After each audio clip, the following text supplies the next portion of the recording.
Hello, everyone. I thought I wasn't in already. Hello, everyone. It is Thursday. It is time for revolutionary change. I'm Jen Perelman. I'm Peter Hager. And guys, if they are going to be suppressing the hell out of our channel, which I'm sure you've all been aware is what's been happening as of late, please do us all the solid. If you are here, I'm expecting you all to smash that like button. I am expecting it now. Now it does help. It does help, guys. And make sure that you comment in the chat. Jen, how are you this evening? I am good. How are you? I had a good interview. I'm ready to roll with the next one. And then I've got to do some recordings after the show that we talked about. So okay, I did my 3, so yeah. I'm pleased. Well, I can't be looking this pretty and not do at least a couple of recordings. Of course. Well, that's why I tell them, like, I'll do recordings on Mondays and Thursdays when I already have to have makeup on and stuff. But absolutely. But I got the bread today. I picked up the bread today, and I've already just tasted one of my 2, and it's truly special. It's cheddar everything sourdough, and it's just really good. This lady makes such good bread. Well, like I said, one of the better experiences in terms of food in Ireland was having the Irish soda bread and knowing what quality bread actually tastes like, not bread that's meant to make you bloated and gain weight and all the additives that we have in this country, because every industry is interconnected, whether it is big pharma, whether it is big sugar, whether it is big ag, it's all connected. And in the end, we the people suffer. And so this is funny to me. Yeah, right. Well, streaky bacon. Okay, I could see thinking me a little bit like, okay, I could see maybe getting that impression from me, but not from him. I mean, and I certainly wouldn't call us a commie channel. I would say revolutionary. I mean, they generally are kind of, there is an intertwining. I could see it, but yeah, I wouldn't call us a commie channel. I just thought that was funny. Well, you know, I don't have a problem with commies. I mean, if you're a commie, that's your business. I'm fine. That's what I'm saying. I just wouldn't say our whole channel is that. Like, I mean, I can see saying, you know, maybe he's referring to there's somebody that he considers a commie on this channel. Well, you've said time and again that we should not be labeling ourselves. No, and I'm not an ist, but I was just saying, out of the 2 of us, I could see why he might think I fall into that category. Okay, I could get that.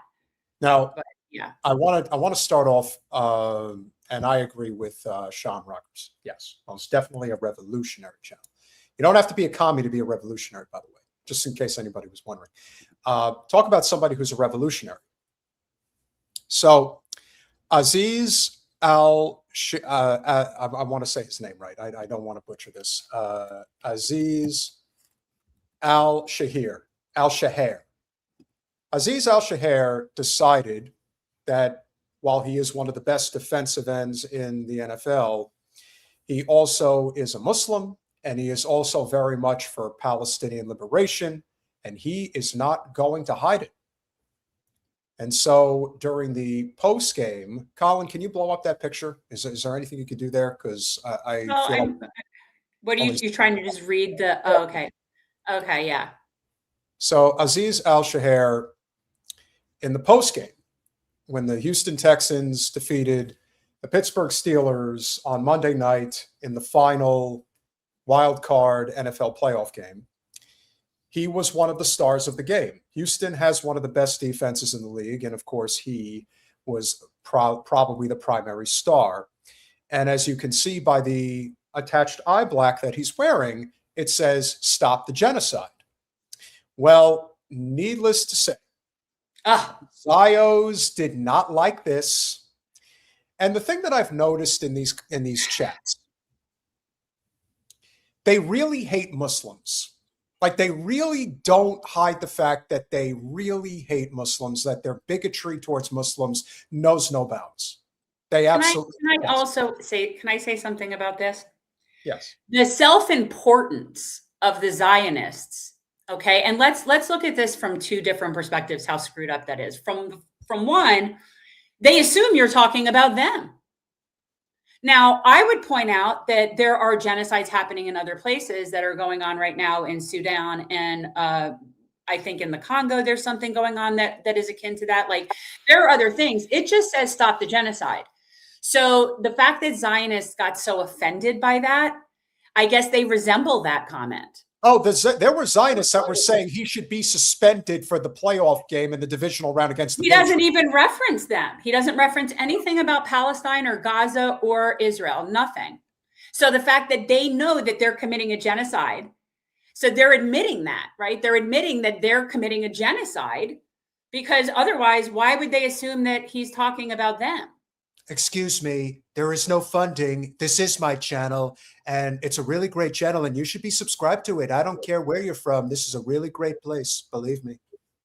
Just wanted to point that out there. Are we funded by Trump? That's a first. I've never heard that one before. No, but I see that. Are we having a poll tonight? We could. I don't know exactly what we would do. Like, we could think about that. Yeah, I haven't. Well, I mean, we are going to cover the Jerusalem Post conference, and maybe we could do a poll for the biggest weasel that spoke at that event. I mean, Shabbos Kestenbaum would probably have to win by, just by natural inclination because of what a piece of garbage he really is. But Azeez is not only a great player, but he's also a great human. And considering the fact that you are a Dolphins fan and would naturally root for the Texans against the Patriots on Sunday, now you have even more reason to root for the Texans this upcoming weekend. Well, and I hate to be like, this is where I get a little self-absorbed when it comes to my sports, because when I don't have a horse in the race, I don't follow as much. Like if my team is not looking good and I'm not having a good season, I really don't follow, but I just like to watch good games. But I don't have like a horse in the race. But yes, I will relish any opportunity to root against the Patriots. Although now that Tom Brady's not there, it's not as like, and Bill Belichick's gone, right? Yeah, well, Belichick is chasing a 20-year-old and coaching a college team. That really, my point is, the two of the people that I dislike the most are not there anymore. But yeah, I mean, sure. But I think it's interesting that the Zionists automatically took offense, and I think that's very telling. Yes. Well, like you said, they know they're committing a genocide. Well, that's why their defense mechanism is so strong. That's why they immediately react to anything. The idea that it's not a genocide. This is a reflection of their worldview, believing that it is ethnically, culturally, religiously, and socially superior. That we are the chosen people. We are above reproach. You should all be grateful that we allow you to breathe our same airspace. And so when they see, especially a person of color, rocking that eye black with that statement, oh, no, he's out of line. We don't give you permission to make statements like that because, freedom of speech. I mean, what the heck is that in the United States anymore? Get this guy suspended for his next NFL playoff game. That's the level of disconnect that only a Zio could possibly come up with. I don't see that. Where are you seeing that? Well, you're not going to see it here. I'm saying that this is. These were the comments that you saw. Correct. Yeah. Okay. So it's just. I'm glad that they're pissed, and I'm glad that there is somebody of prominence in the NFL who has an. Let me tell you, the Houston Texans. I mean, right now, it is a wide open NFL postseason. The Houston Texans could absolutely go on a run with that defense and get to the Super Bowl. And if they get to the Super Bowl, Azeez is going to have a worldwide audience. You think that the person at last year's Super Bowl with just during the halftime show rocking the Palestinian flag was a big deal? People thought that was a big deal at the time. Could you imagine having a preeminent star in the league saying free Palestine? Did he say that, or has he commented back? Oh, absolutely. Absolutely. And did he specify, did he say this is about Palestine? Yes. Okay. Yes. So, yeah, I think that it's great. And this is a great sign. And I also believe that if there is karma in the universe, he's at least going to, and his team is going to defeat the Patriots on Sunday. And then he'll be in the conference championship game, and that will generate even more attention to what's going on. So as long as he keeps it up, good. Absolutely. Kudos to you, Azeez. You definitely deserve all of Yay, the Azeez. And to the Zios out there, have you tried crying about it? We recommend you do more of that. With that being said, we are always grateful and appreciative to have our two wonderful guests this evening who have served our country honorably and probably more than ever right now watching all of these conflicts happening at once. It's got to be very dystopian in many ways, but we certainly want to talk to those who know a thing or two about what's going on. And they are not only friends of the show and have done a lot of work together, they are two people that we admire and respect very much. Larry Wilkerson, Dennis Fritz, welcome back to Revolutionary Change. Oh, get the other one. And there we go. Hello. Hey, good to be Hi, glad to be back. So, Larry, are you always just sitting there doing shows? And how come we get the privilege of seeing you without the headset? Because I see that when you're on other shows, some people get you with the headset. Yeah, sometimes my system doesn't work as well with the Mac system, but and then I put on the headset. Other times I just can't hear.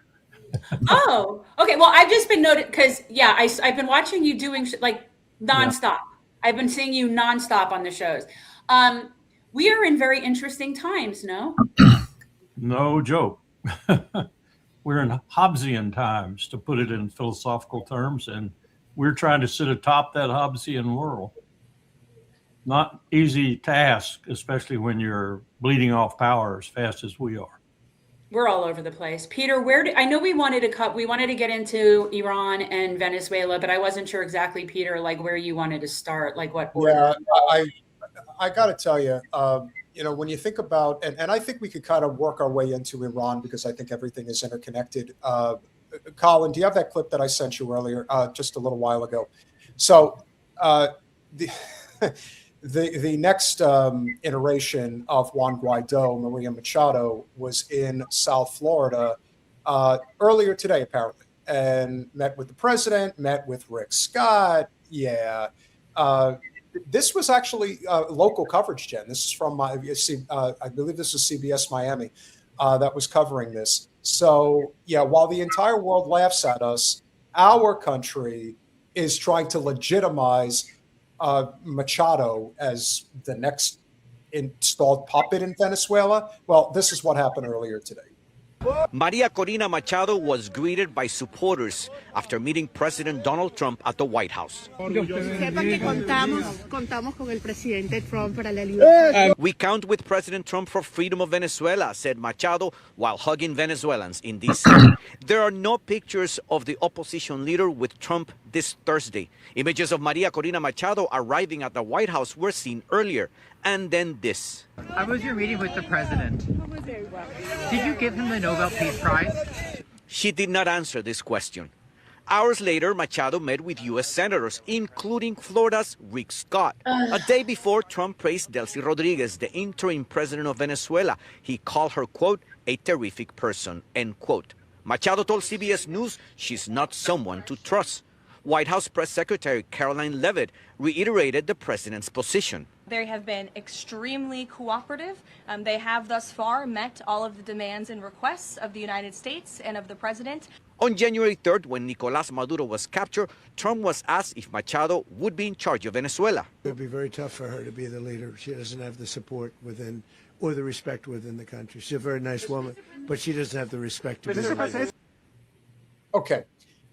We have to stop it there for a minute because I think it is imperative that we address the fact that they spent all this time trying to push this puppet forward. And now that they have removed Maduro, now they're in a situation where, we're totally not sold on this lady. I don't think she could do a good enough job.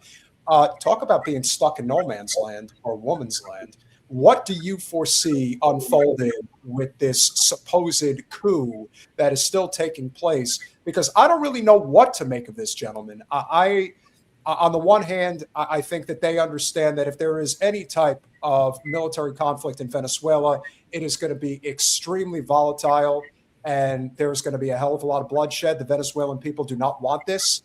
And now they're just trying to install a puppet, and it doesn't seem to be going as smoothly as I think they had anticipated. Your thoughts? You want me to start? Yeah, go ahead. Go ahead, Larry. Sure.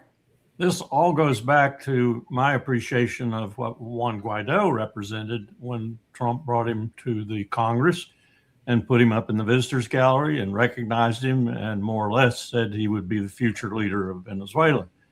Juan Guaido at that time, according to my Colombian contacts, which were pretty good at that moment, Juan Guaido might have had 500 people that would follow him. So that's Donald Trump's ability to judge the potential leadership in Venezuela. Fast forward, after in 2016, in his first term, he turned to Pompeo, his CIA director, and said, get thee under a presidential finding, a formal presidential finding, get thee to Venezuela and overthrow the government. Pompeo said, aye, sir, and started the CIA operation, which was joined by Mossad and MI6 to overthrow the Venezuelan government. We saw the fruition of that, so to speak, when we went in and snatched Maduro. Fruition being, hey, it's not working, boss. We got to do something. Now we've got Machado, double speak from Trump, but that's nothing new, about Machado and about Rodriguez. And we don't know where we're going, but I will tell you what is instead for us, if we don't make up our minds and do something concrete soon, however illegal it may be, we're going to have a catastrophe in Venezuela, because the people in charge in Venezuela are not really Rodriguez and not really Machado or anyone else like that, whose name we know fairly well now. It's the people around them that are very powerful, that are getting their money essentially from the oil and gold revenues in the country, and who do not want, this is typical Caudillo behavior in South America, they do not want that to stop. So if they can't come to some reasonable accommodation with Trump, let him steal some of the oil, maybe steal some of the gold, whatever, they're going to fight him tooth and nail on the ground in Venezuela if he is bold enough and stupid enough to put troops in there. So that's where we are now. Well, let me just say this. First of all, what gives us the right to remove any leader from their country? That's how I'll start out. Now, with that said, I've seen this playbook. I always tell you, you've heard me say it before, and I'll repeat it again. I can give you assumptions, opinions, and facts. Some of the things we may say may be assumptions and opinions, but let me give you a fact. I've seen this playbook before. Think about this: Iraq, WMD, Syria, chemical weapons, Iran, nuclear weapon, Venezuela, drugs. How much have you heard about drugs in the last week or so? How much have you heard about it?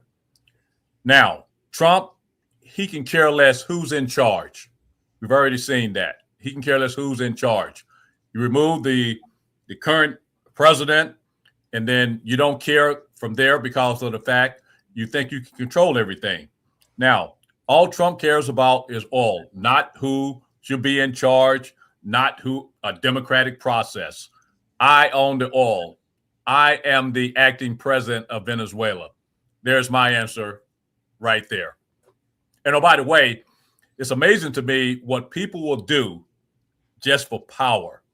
So I will ask her, are you telling us you do not deserve the Nobel Peace Prize, that you will give it away? Do you deserve it?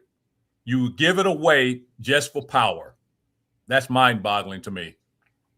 Well, or she realizes that the only reason she won it was because basically of exactly what's going on right now, right? Like she was put in that position to get that. I don't think it was like really the powers that be in the world all got together and thought, yes, that is really the person in the globe who should get the Nobel Peace Prize. So I don't know. It was almost felt like a roundabout way of giving it to Trump.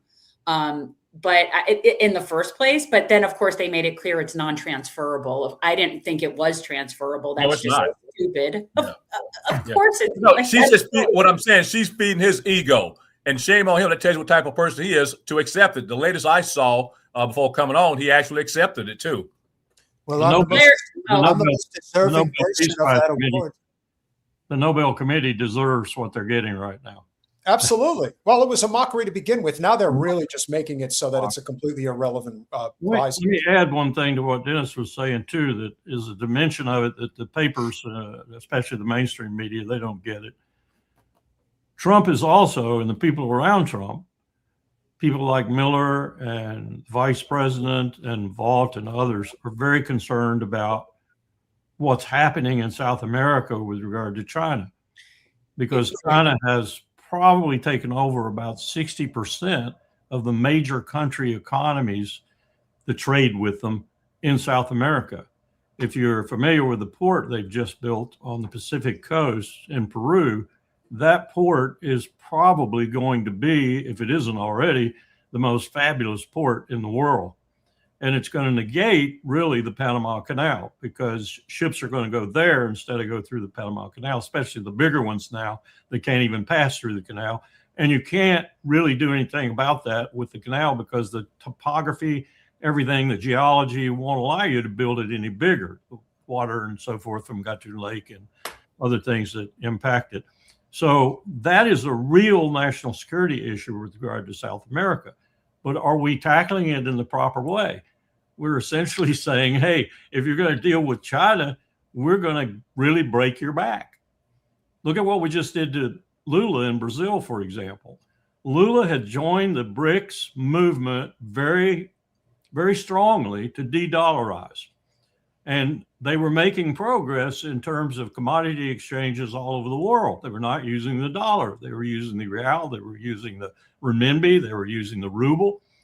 He backed out completely because we threatened him. He's not even pushing it anymore. He's not joining the other lesser powerful BRIC members to do that. And of course, China doesn't want to do it because China's got a win-win situation going for it. It doesn't want its renminbi to be the world reserve currency. It sees what happened to the pound sterling, the Dutch guilder, and the empires that were built around those currencies. It doesn't want that pain and that problem. So they're not going to weigh in. So we've probably stopped that. And that was probably one of the most effective ways of warning to deter this Hobbesian empire that we have become, to get it out of the business of dictating to everybody in the world, because they had to have the dollar in order to do business. So that's another dimension of this that people are missing. It's a very important dimension to it. I'm not saying that we're right in doing this. I'm just saying it has some national security implications, at least, which nothing else really does. And Colonel, to piggyback on your point, the one thing I think a lot of people miss about China is that they do not engage militarily unless they're attacked. And there's a reason for that, because they understand that they are in a position to become the next global hegemony in the next decade. And they can do that by not coming off as a conqueror, a military invader, if you will. If they don't do that, then all nations are going to want to do business with them. So when everyone's like, well, China's going to, fight back against Venezuela, listen, in the short run, it's going to be terrible for Venezuela, but in the long run, it is going to be nightmarish for the United States for how we have been dog-walked by the Zionist state, as well as what we've been doing militarily, which is a sign of collapsing empire as well, which is overexpansions. Tale as old as time. And in case anybody was wondering whether or not there is any opposition to foreign policy, we'll just say foreign policy in general in the United States, the two major parties are unified when it comes to foreign policy. And need I say more when we unfortunately have to show this clip, but it's a reflection of the Democratic establishment as a whole. And that, of course, is, well, you know who. That he's going to take over the country, and to be dismissive of Maria Corina Machado and actually say that she doesn't have the support of Venezuelans in the country. I mean, that's just the furthest thing from the truth. This person, yeah. That woman needs to go bury her head somewhere. I've seen enough of her over the last 5 or 10 years. Well, the good news is, gentlemen, believe it or not, when Governor DeSantis does the redistricting in a few months, it is an inside rumor as of this moment that this person's district is on the chopping block. There's only a couple, but it happens to be hers. And they're sick of her too. That means that even the Republicans in Tallahassee that have been protecting her seat, they're sick of her too. That's what I've heard also. And I've also heard that one of the things driving Trump right now with regard to Machado and with regard to Florida and the Venezuelans and Cubans and others in Florida is not just the political vote, but also the fact that he's competing with DeSantis and he wants to beat DeSantis. And he doesn't want DeSantis being the vice president, for example, or even the president. So this is political in Florida, as well as being stupid with regard to these expats. I definitely agree. But, this is the thing that's just so perplexing. And again, her political instincts are an absolute nightmare, but it's only because she rules with an iron fist and is protected by Netanyahu in the Zionist state that she is able to sit in Congress as long as she has. That's kind of like a known thing at this point. The fact that the hill that she wants to die on with Venezuela is not only supporting the invasion and the removal of Maduro, but that the support for Machado, which is basically non-existent. No one likes this person, and yet she's up there saying you're totally lying if you think people don't like Machado. Like, are you crazy? This would have been a layup if she was even even tangibly viable in any way, and clearly she's not. Which is why Trump is now reduced to having to make some type of a deal with Delcy Rodriguez. So the fact that she is saying this is all right. I'll finish out what she has to say, and then I'll take her off the screen. The furthest thing from the truth, she has overwhelming support there, and if this doesn't appear to have been thought through in terms of the day after, and if the result is Maduro's crony Delcy Rodriguez just doing Trump's bidding, and Venezuela does not end up transitioning to a democratically elected government, then we've violated every principle of our Constitution and I think laws in our. Can we talk about for a second the rich irony of Debbie Wasserman Schultz talking about fair elections? Yeah. And I would also remind people, and I know we've talked about it here before, but Venezuela's elections are actually considered fairer than ours. So yeah, so she is the last person that should be talking about election integrity. And she's been fed her talking points by Bibi. Oh yeah. She's got them. She's reading right off of them. She might as well have a teleprompter. Let me just say this, how this crossover, into both parties with this, as I stated before, what gives us the right to do regime change in any country. And it crossed over into both parties. Let's go back to the regime change in Iraq. It was Bill Clinton who came up with the policy. It was Hillary Clinton who supported it and the war. And so when we talk about regime change, and now let's just take a look at, they're not mad at Trump. I'm talking about both parties because of the fact he went into Venezuela. They're mad because of the fact that they won't put Machado in there. They're mad. And just take a look. When you talk about how this thing worked, the current Maduro is gone. But guess what? The vice president is sworn in. That's why you have a vice president. And we're mad at that because we don't like Rodriguez. No matter how bad of a person they may be, they followed their law. The vice president was sworn in. Now, what gives us the right that we can go in, though they said the election was a fraud and she may have won in the past or the other guy that just ran, but what gives us the right to say we're going to put this person in? And that's what we have to get over and understand. I think a lot has changed since I was in college, and the fervor about supporting the flag and, we have to remove Saddam Hussein and it's necessary. Again, even then, 19, 20 years old, even then I knew, this doesn't make any sense. But I'm getting the sense now that there is a consensus amongst the American populace that, I'm not really buying any of this. I think that this is just an overextended military engagement. The fact that the president is suggesting a 1.5 trillion with a T military budget. Like at some point, you just have to recognize that the system is going to collapse on itself because there's just no viability here. But I also think that, as I mentioned at the top, gentlemen, we are being dog walked in so many respects. And as we transition over to Iran, And we're seeing just this absolute ratcheting up of the propaganda to try to convince us that, oh, the Iranian people are rising up. Well, the Iranian people may be rising up against the Ayatollah, but they don't want the West taking over their country. And so from Al Jazeera, I think that this is actually extremely telling in terms of what's actually going on here. And that is Iran accuses foreign intelligence of being behind protest movement. Israel's covert operations in Iran spark allegations of destabilizing protests as tensions escalate.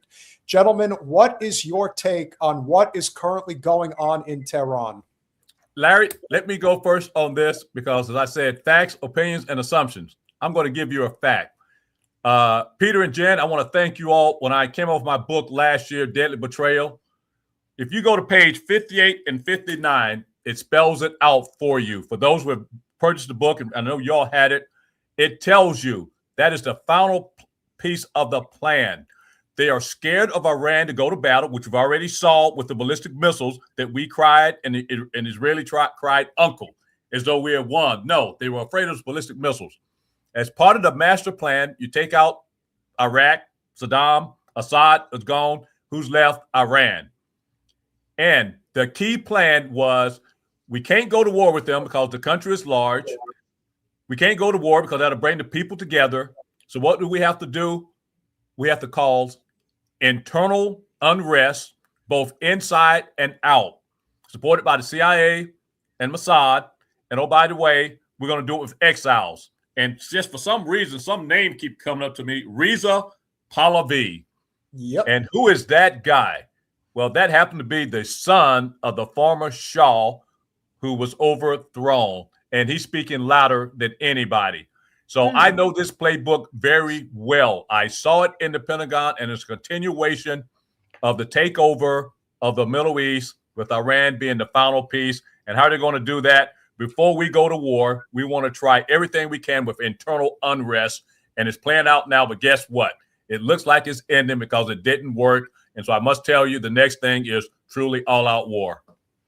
I think Bibi called Trump, and I think he told him, hey, it's not working. It's not working. We're going to have to go to plan B. And what was it that wasn't working?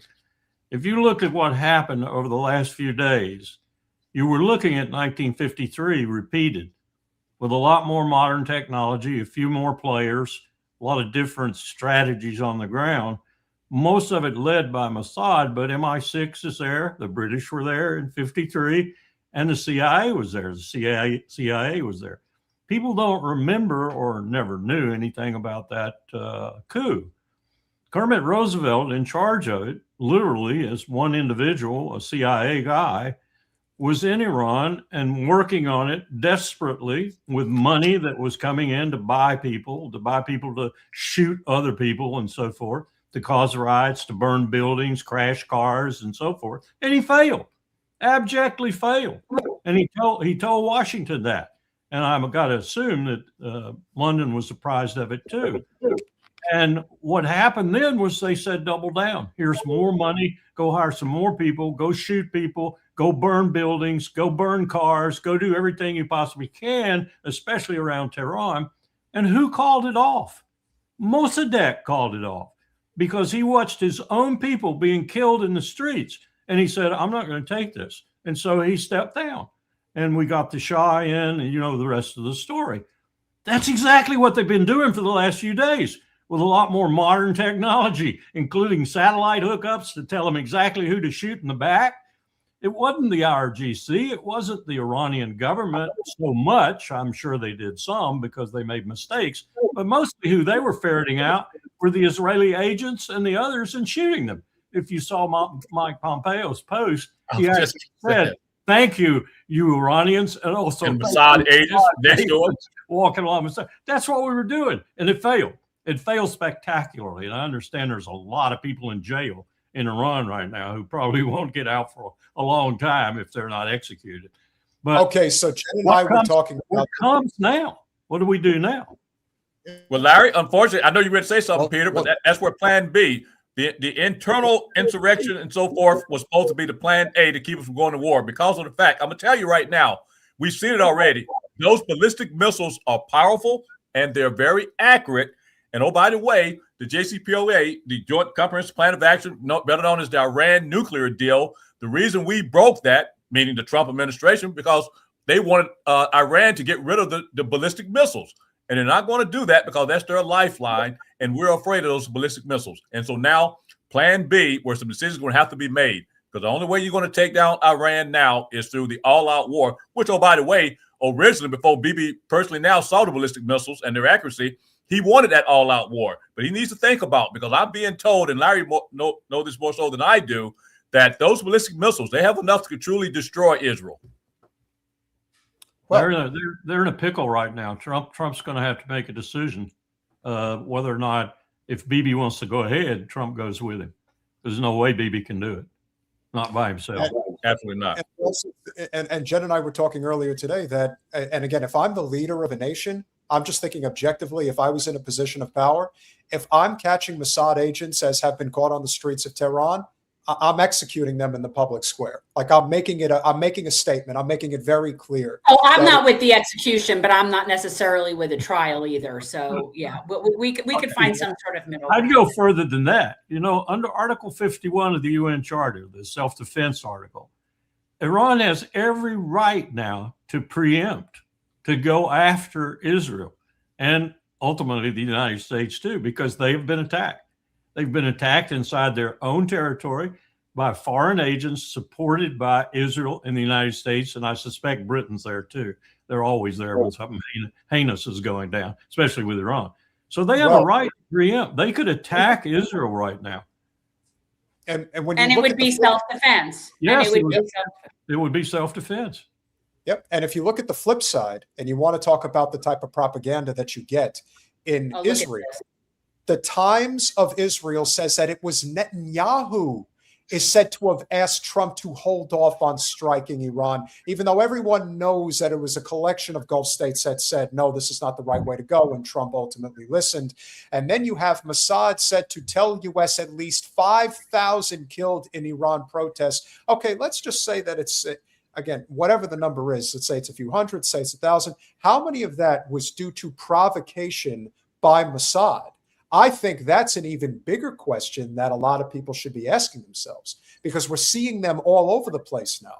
They want to make this out like, oh, the Iranian people are rising up. Well, you know what? Maybe they are rising up. But again, they don't want the West taking over their country. And that is the full intention of why I believe that the U.S. and Israel is trying to turn this thing into an all-out regional war. Your thoughts on that?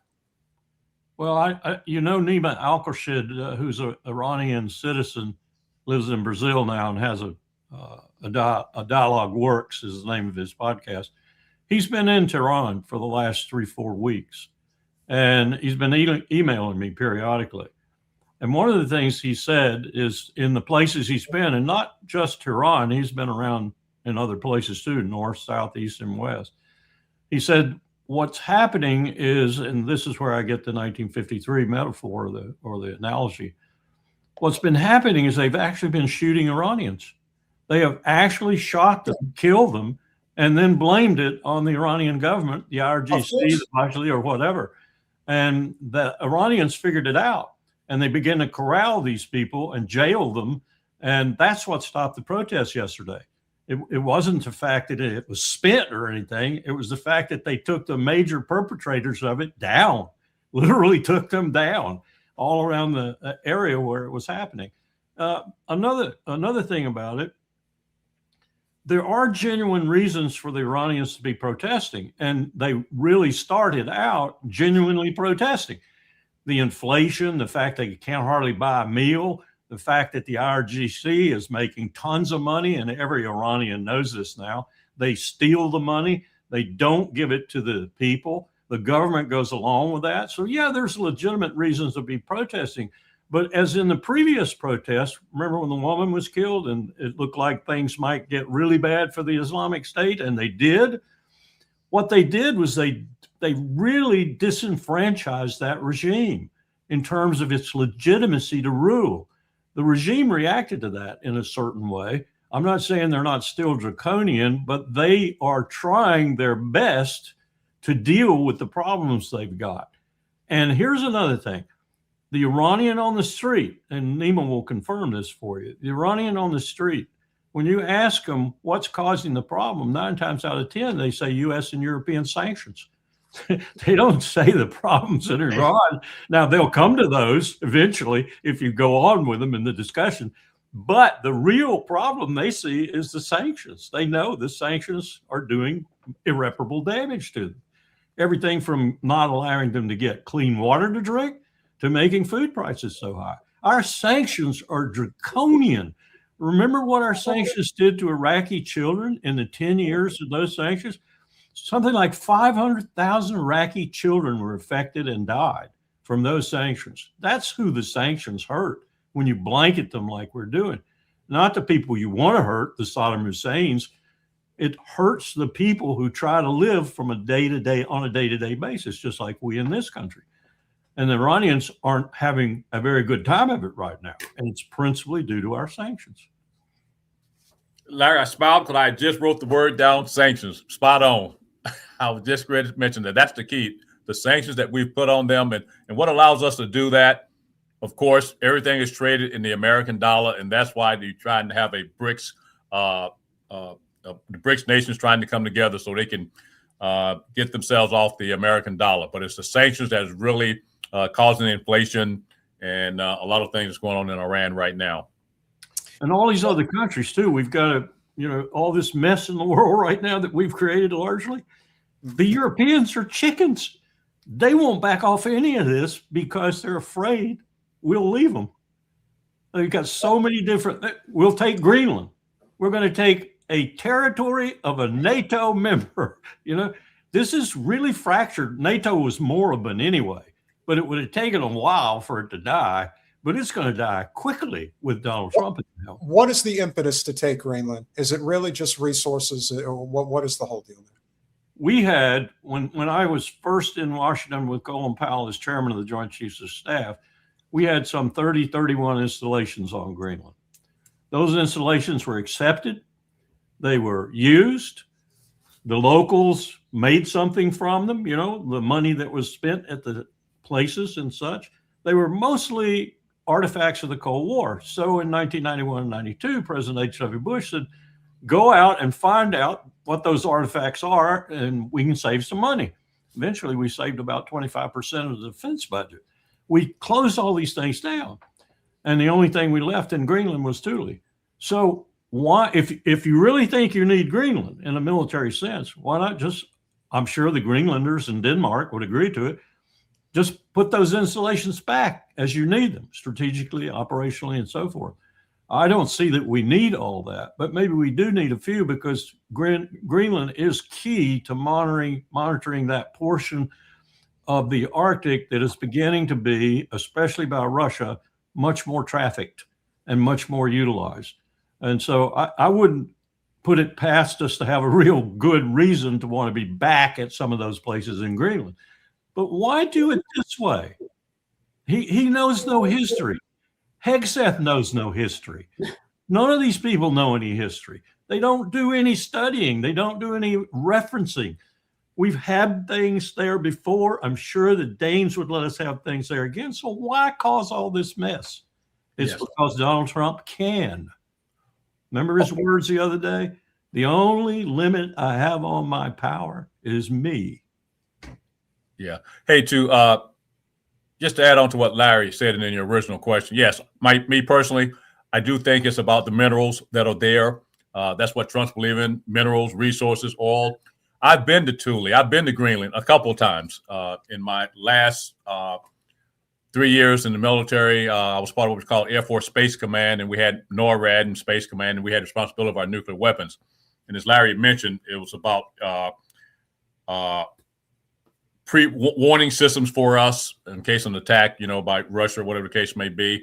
And we closed some installations there. And so there's no doubt in my mind the Dutch will work with us if we wanted additional personnel there. So it only leads me to believe that it's about the minerals. We want to own the minerals. I would like to think that at the same time, we've just discovered massive amounts of these minerals that are on Greenland in the United States.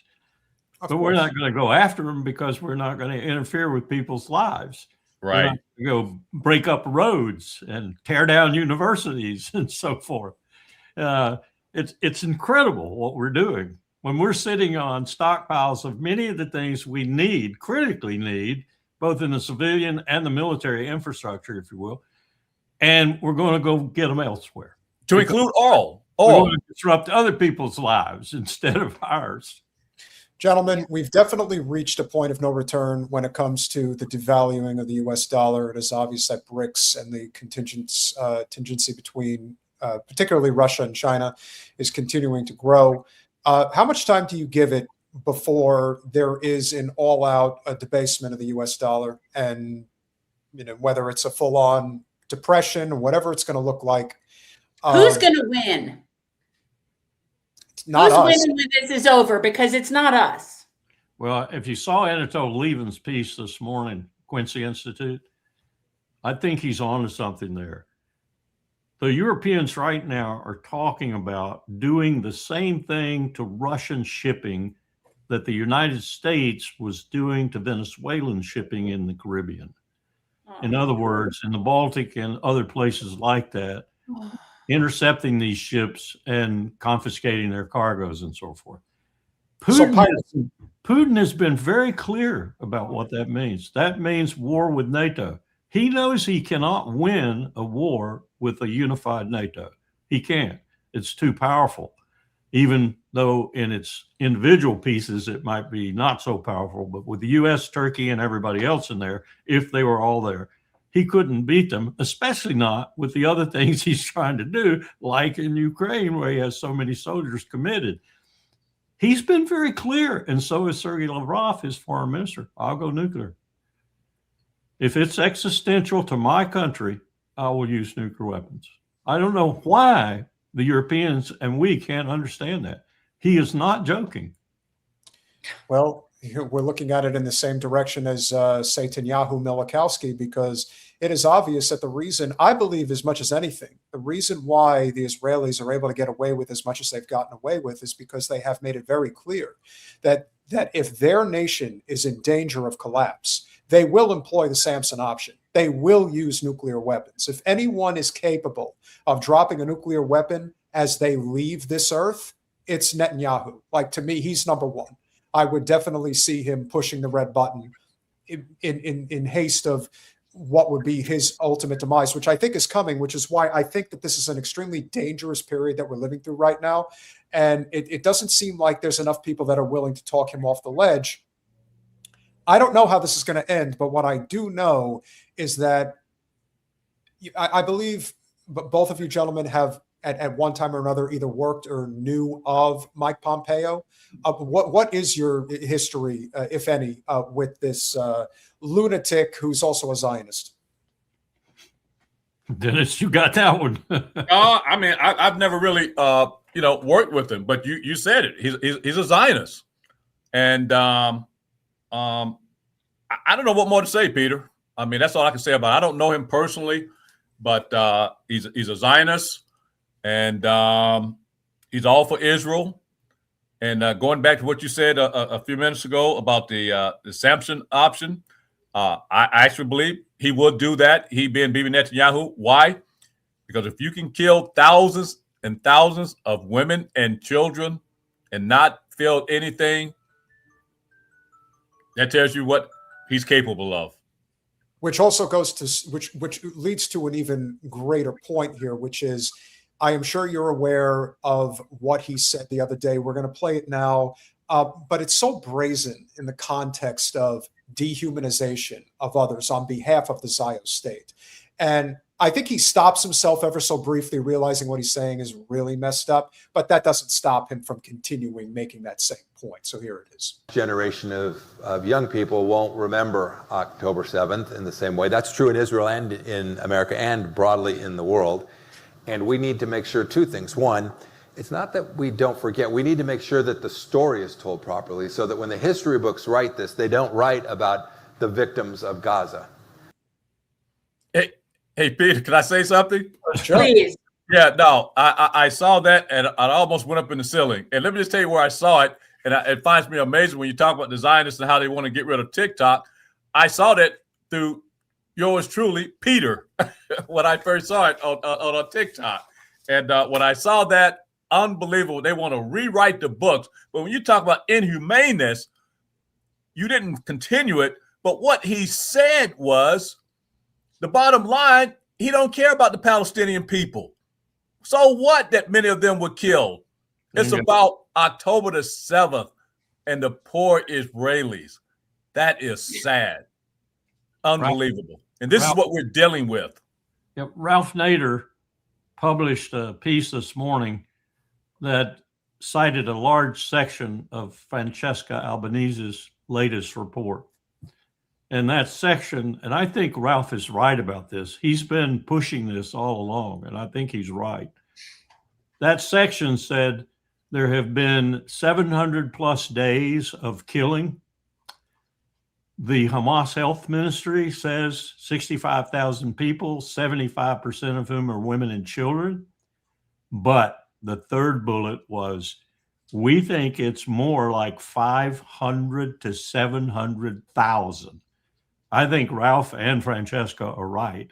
I think it is there. Just looking at it from a military point of view, the type of terrain, the type of buildings, the construction material, we're going to bury probably 250,000 Palestinians underneath the rubble and then pave it and then have phase 2 or phase 3 or whatever. And yesterday, Netanyahu said, I'm not worried about phase 2. It's symbolic. Because what he's doing is taking that yellow line and every 24 hours moving it, and every Palestinian caught on the other side when he moves it dies. He's still doing the same thing he's been doing all along, and we're aware of it and letting him do it. You know, when Trump talked about building the nice resorts in Gaza, you know, yes, totally. It's going to be the most beautiful, incredible place you've ever seen. Well, for those that are planning on visit, if that ever happened, I would just like for you to think about how would you like to stand at a resort knowing that there may be thousands of bodies under the construction. And I just want the people to think about that. And I'm going to remind them, if that ever comes to fruition and I'm still on this earth, I'm going to have an advertising campaign. They're going to probably lose all kind of money, because I'm going to remind the people of the number of bodies that may be under that nice resort that you're staying at. Well, that's also the danger of rewriting history. You know, the one thing that has been very prevalent since I came of age is that when you talk about the history of pre and post World War II, particularly of the Depression era, and then what came as a result, we only hear it's Hitler, but you never hear Stalin or Mao. It's like there is this rewriting of history that people want to pretend doesn't actually exist. You talk to my grandfather, who served in World War II, and he said that Stalin was a bigger bastard than Hitler was. You just didn't know about it because you didn't actually get taught that in school. You didn't know that unlike Hitler, Stalin actually killed his own people. He killed them in potentially the tens of millions. And then don't even get me started on Mao. And so this to me is a reflection here of the powers that be in real time saying how we're going to write the history of what's happened in Gaza, even though it's still going on. Like, this is not even over. And they want to already preempt people to say, hey, we're going to have to whitewash the shit out of a lot of this, believe me. Believe me, they're deployed all across the United States right now with committees that are expressly detailed to rewrite high school textbooks. They've been doing this for a long time with regard to the Nakba and other aspects of the situation in the Levant.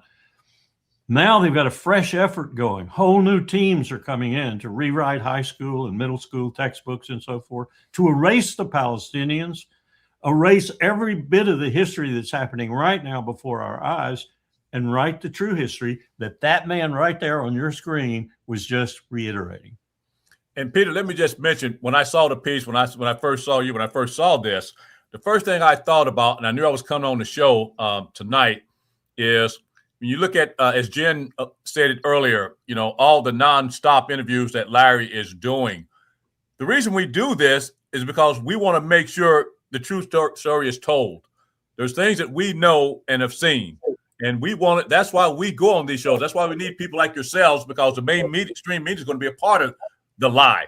And so we do this, and so that we can make sure that people are told the true story. As you know, we're a part of the Al-Shaair Media Network. We just had Anthony Aguilar to come on board with us. I'm sure you know his name. He was the guy that was working the contracts and saw the killings as people tried to get food and everything. So we, in the Al-Shaair Media Network, we're coming together, and that's why we exist, to make sure that history is not rewritten. And so we can challenge when you have people like Pompeo. As I stated earlier, I personally saw in the Pentagon the playbook of what is happening now. And that playbook in Iran is the last phase. They tried to do it, as we now know, through internal unrest. It's not going to work. And so the next phase of that plan, unfortunately, as Larry and I have mentioned, and our goal is to awaken the American people that one way or the other, Bibi Netanyahu is going to find a way to get us in the war with Iran. Well, he's going to try. But if there's one thing that you gentlemen both know, having worked in the State Department and the Pentagon as long as you have, it's simply this. Most people hate Israelis. Most people hate Zionist Jews. They only deal with them because of the money and the power factor. If you take that out of the equation, they wouldn't look at them for a single second on the street. But because of the infrastructure that has been created around their ideology, in their mind, especially in our nation's capital, they feel like they don't really have a choice. So whether or not Pompeo is a true believer of what he's saying, it's one or the other, but either way, he's a bastard of the worst kind, and he's got more to say. Exactly. Peter, Right. It's absolutely. Go ahead. Sorry. Go ahead. No, please. They can't. The history, and it's. I should be a little more precise. There were victims in Gaza, right? It's true. There are civilian casualties in every war that's ever been fought. Collateral but the damage. victims were the people of the nation state of Israel. That the aggressor was the Iranian regime in the proxy of Hamas, and we need to make sure that the history books reflect that, and that requires each of us every day to talk about it in real time with our children, with our grandchildren, about it in a way that is serious and thoughtful and complete and moral. Your check signed by Bibi Netanyahu will be waiting at the bank teller outside the door. Well, is it that, or is he shilling for Ozempic? Like, I don't know what happened to him, but like, I kept thinking that this is an Ozempic ad. I want to play this one more time, and I want you all to listen very carefully to what Pompeo just said. For the people of the nation state of Israel. That the aggressor was the Iranian regime in the proxy of Hamas, and we need to. So it's Iran that attacked. Gotta get Israel. So that's where it started. Got to get that in there. Yeah. So Ron is doing everything now because they're the last target left. Remember this: the Houthis. Every time you heard it, the Iranian-backed Houthis. Everything is Iran. Remember I said they are the last phase. They're going to do everything that they can. And it's just, listen, our goal is to let as many folks as we know as possible to give you our knowledge because of the fact we've seen it, done it, and got the T-shirt. Many people, I've seen sometimes when I get critiqued, it's about, well, you knew about this, why you stay in the Pentagon? Well, listen, we were brainwashed too, to be quite frank. But if you see certain things, we were I didn't see it until to my latter years of the military, the Iraq War. And then when I got inside of the Pentagon, that's when I saw it. And I said, oh, no, this is wrong. So I wasn't immune from being fooled. Jen, I hate to bring you out again. I mean, you admit, and I'm proud of it, as I told you before, you admitted to be a recovering Zionist. You didn't know. You went by what your family told. I was in the military. I raised my right hand. We're going to war. That's why I wrote that book, because I went around all the installations and said, why did we go to war in Iraq? None of the troops knew why. But I knew why, and I thought it was my service to let them know and the world know what our country is about. And I can tell you for sure, ever since the Korean War on in, Vietnam War, every war has never been about the defense of our nation, at least from the Korean War. It's all been about imperialism. It's all been about resources. It's all been about oil. And as I've been on this little drum beat, I will remind your audience, if they're not aware of this, just go back and read a 1935 book written by General Smedley Butler. 1935, I think it was. War is a racket. And he told it like it was. I would have been a great soldier for both of you gentlemen. I just know that I had a different calling at the time. But yes, Smedley Butler, war is a racket. It's true. There is a difference between serving your country and serving the military-industrial complex. As I often say, I love my country. I hate who runs it. And I think most people at this point have come to that conclusion. And as we conclude our conversation this evening, yes, Al-Shaair, yeah. That's the important part here, is to remember, and you know, I take solace in the fact that we have a tendency and a propensity to cover Tucker Carlson on this channel. And as I'm sure you remember, both of you, back in 2002, 2003, you know, Tucker was on the, you know, we should go to war in Iraq train. But for at some point over the past, I would say, decade plus, he had his, we'll call it, come to Jesus moment. And he has been one of the most vocal opponents of the war machine. Now, granted, as I'm sure you both would agree, he's definitely intelligence and he's protected. So he can say what he's saying and not, you know, face some type of an unfortunate accident, we'll put it that way. But I think Tucker, in so many respects, is a reflection of the changing of the guard that has happened in this country when it comes to the military and our foreign policy. If this was 20 years ago, 25 years ago, especially in the early stages post 9/11, it would be very difficult to try to get the general consensus of the American people to see what's really going on. I have a feeling that right now, the State Department, they've lost the American people. They've lost them. And while there are still some true believers out there that just believe in American exceptionalism and just won't question anything, I do believe the overall consensus is we are heading for some type of a revolution. I don't know what it's going to look like, but it's kind of happening as we speak. And it is going to be interesting to see how it all unfolds. As we conclude for the evening, how do you gentlemen see some type of a revolution happening in this country? I think we're headed for Trump's invocation of the Insurrection Act. I really do. His statement today about we don't really need to have the midterm elections was indicative of that. But what I'm looking at right now is what's happening in Minnesota and other places to a lesser extent, and he's doubling down now in Minnesota. And I'm thinking about the 1807 Act, which was, of all things, was signed by Thomas Jefferson, who also wrote the Declaration of Independence. Yep. Figure that one out. Powell used to say, where you stand depends on where you sit. Well, Jefferson became president, he signed that act. But it allows him to call out the active duty military and to federalize the state's National Guards if anything occurs that he will then define as an insurrection. You could already begin to see the instigation of this with Minnesota very vividly, I think. So if he's serious about this business of not having midterms and so forth, that's where he's going to start. And you can go state by state. The act makes that clear that you can do it if you think it's happening in this state or that state, or you can do it nationwide. Well, clever man would start like Steve Miller. I think he's sort of behind this. Would start in Minnesota, move over to Wisconsin, pick it up again in Oregon, you know, places like that. And then before you know it, we've got the military everywhere. That's the domestic situation that I think we're confronting with this guy right now, who has no morality, no system to judge things by in terms of moral reasoning, and power in his mind, by his own admission, are his guidelines. So what is the purpose of Minnesota then? What do you, Dennis, please, what is the, and whether or not the touch point is the ICE agent's assassination of that mother, what do you see is, it does seem to kind of have everything colliding all at once. It's very interesting to see people's viewpoints about authoritarian behavior within the United States and the, we'll just say the duality, the hypocrisy that they have when it comes to other countries enacting the same policies. But here at home, you know, it's well, as long as Trump's doing it, it must be okay. What do you see as is the main angle here on the greater scope, if you will, regarding what happened in Minneapolis? Let me just tie this in as we end this. I mean, it's something that you said earlier when you mentioned about Tucker Carlson.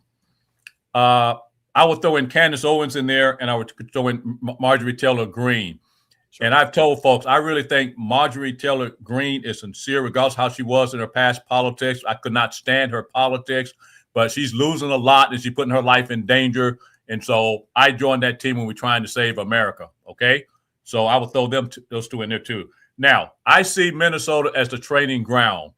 This is when you got the state government and the federal government coming to head. And I see that as the training ground for what's to come. That is the training ground because you have the state government and the federal government this close to going to war. You already had a Philadelphia sheriff. If you didn't see what she said, bring that smoke. And she's talking to the federal government, and that is a local government. So I see this coming to a head. Now, I've been on your show and many other shows, and I want to remind your audience, we got a sad Congress. We saw this coming with Trump in his second term. The takeover, the authoritative government started with the loyalty test. You got Hegseth would do anything in the Department of Defense. So he got the Department of Defense. He has the Attorney General in Pam Bondi. He got Nome. The one that disappoints me the most, who knows better, is Rubio. Yeah. But it's all about power in him. And so we saw this coming. He have the loyalty behind him in the government right now. You got, man, I don't want to say the word I wanted to say, but you got a sorry behind Congress, Republican Congress, that let him do what he wants. Democrats too. And Democrats. That's what I'm talking. Yeah. I'm talking about Congress. They are Congress. supine. They are cowards. Cowards. Let me just say, here's why I say that. Let me just say this, Peter. Here's why I say that. If the Democrats were serious, they represent people. They will be the one to lead a peaceful demonstration in the streets to call on all their people in the states and in their districts to say, we're going to get out in the streets and protest this peacefully, of course. But they don't have no spine. They run their mouths. Show me some action. Well, it isn't necessarily about having a spine. It's that they're all in it together. And you also have to remember the very sin. You see, I've always said when it comes to empire, Democrats are much more sinister than Republicans are. They're much more underhanded and very good at again, when you think about who was the biggest warmonger in the U.S. Congress leading up to the war in Iraq, it was Joe Biden. Well, listen. You know, that's why. That's why I said Hillary Clinton, Joe Biden, they were both running for president at the time. And you can throw in John Kerry. They supported the Iraq war. John Kerry tried to back out of it. Oh, I supported it, then I didn't support it. But yes, as I stated earlier, it was Bill Clinton that came up with the regime change policy. And now there's Democrats saying, oh, well, we should remove Rodriguez. It's Democrats saying that. They're all in together. Who was the Secretary of State who, when confronted by, I think it was a reporter, if I remember right, about the 500,000 children who died from sanctions? What's her name? It was worth it. Because Albright was a woman, that means it's acceptable for her to get away with it. Exactly. And this is the mindset of the Democratic establishment. It's always been this way. It's been this way. It's been this way ever since Ted Kennedy versus Jimmy Carter. What people need to understand is simply this. The Democrats rely on the Republicans being so bad that the American voter will say, I really hate the Democrats, but I guess they're not as bad as Republicans. That's what they're counting on. That's why they're not trying to stop any of this. They're like, when we get to the ballot box in November, if we can live that long, then they'll vote for us by default, even though we will not do anything to help the people. And I wanted to, since you brought it up, and I think that this is actually very relevant. And the guy, he goes by the name Jolly Good Ginger. Is that what he calls I love the Jolly Good Ginger. Jolly Good Ginger. So I love him. Our friends over at Status Quo News, who have been on the ground covering everything that's been going on with ICE in Minneapolis, this is how you deal directly with ICE agents because you see, it's very, you can tell that they're trained by the IDF. You can tell that they're trained by the Mossad. Why? Because they only pick on women and children. When a man who's actually served in the military confronts you, you're not so tough anymore. Shoot this time. Who did you shoot this time, you cospatriot fuck? I served in the Army for 13 years to wear that uniform, and your fucking fat ass did 47 days of training to wear it because you're a fucking meal team 6 Gravy Seal motherfucker. You couldn't fucking walk a day in my shoes, you fucking slumbag. Neither could you. Fix that fucking helmet. You're like a fucking soup sandwich. If I was your fucking sergeant, I was just going to say, you have to understand the language he's using right now is if you were going through basic, okay? He is whipping up the troops and showing them what it means to actually have your butt kicked, literally and figuratively. You'd be fucking pushing the fucking dirt now. You fucking slumbag motherfuckers. Shoot me, bitch. Shoot me, bitch. They're not so tough when somebody who outranks them is actually giving them the business. Because they know that if they capped a veteran, that would there's no getting that would be. That's the Civil War. That would be it right there. Well, that's what I'm worried about. That's very much what I'm worried about. Because if Americans, at least certain of them, get irritated enough, they'll start shooting back. I'm actually counting on it because I would like ICE to try some of that shit in places that are much more brazenly open carry. Yeah. You want to go try that stuff when now we're starting to see resurgence of Black Panthers standing on street corners, and let them start trying that shit. Somebody is going to shoot them back from a car. If they did that in Florida, you break open a window to a car in Florida, you're going to get your face shot. Latest count, according to the FBI, is 475 million guns in the country. Right. Hey, let me just say how this happens when you were talking about that. You know, I was at Walter Reed years and years ago working with the Wounded Warrior program for the military. Many families will come up to me when they see their young son or daughter face badly bruised because of an IED, leg lost, arm lost. They will say, wow, I didn't know this war was real until I see my child almost on their deathbed or lost an arm or leg. Now, what the people are seeing, whether you be conservative, whatever you are, Democrat, Republican, when they're coming into your neighborhoods, people, because the politicians want to cause all the problems with us, trying to keep us apart, when they see somebody in their neighborhood being harassed, it's hitting home now. Yep. You know, no matter you're black, white, conservative, Democrat, you're seeing it hit home. And that's what's going to bring us together. You're saying, hey, I thought you were going after the criminals. This is a hardworking man or woman that you're pulling out the car. People are seeing this, and it's going to backfire on Trump. And so that's what's happening now. People are personally seeing it. It's in their neighborhoods now, somebody they knew to be a good neighbor, to be a good person. And why are you doing this?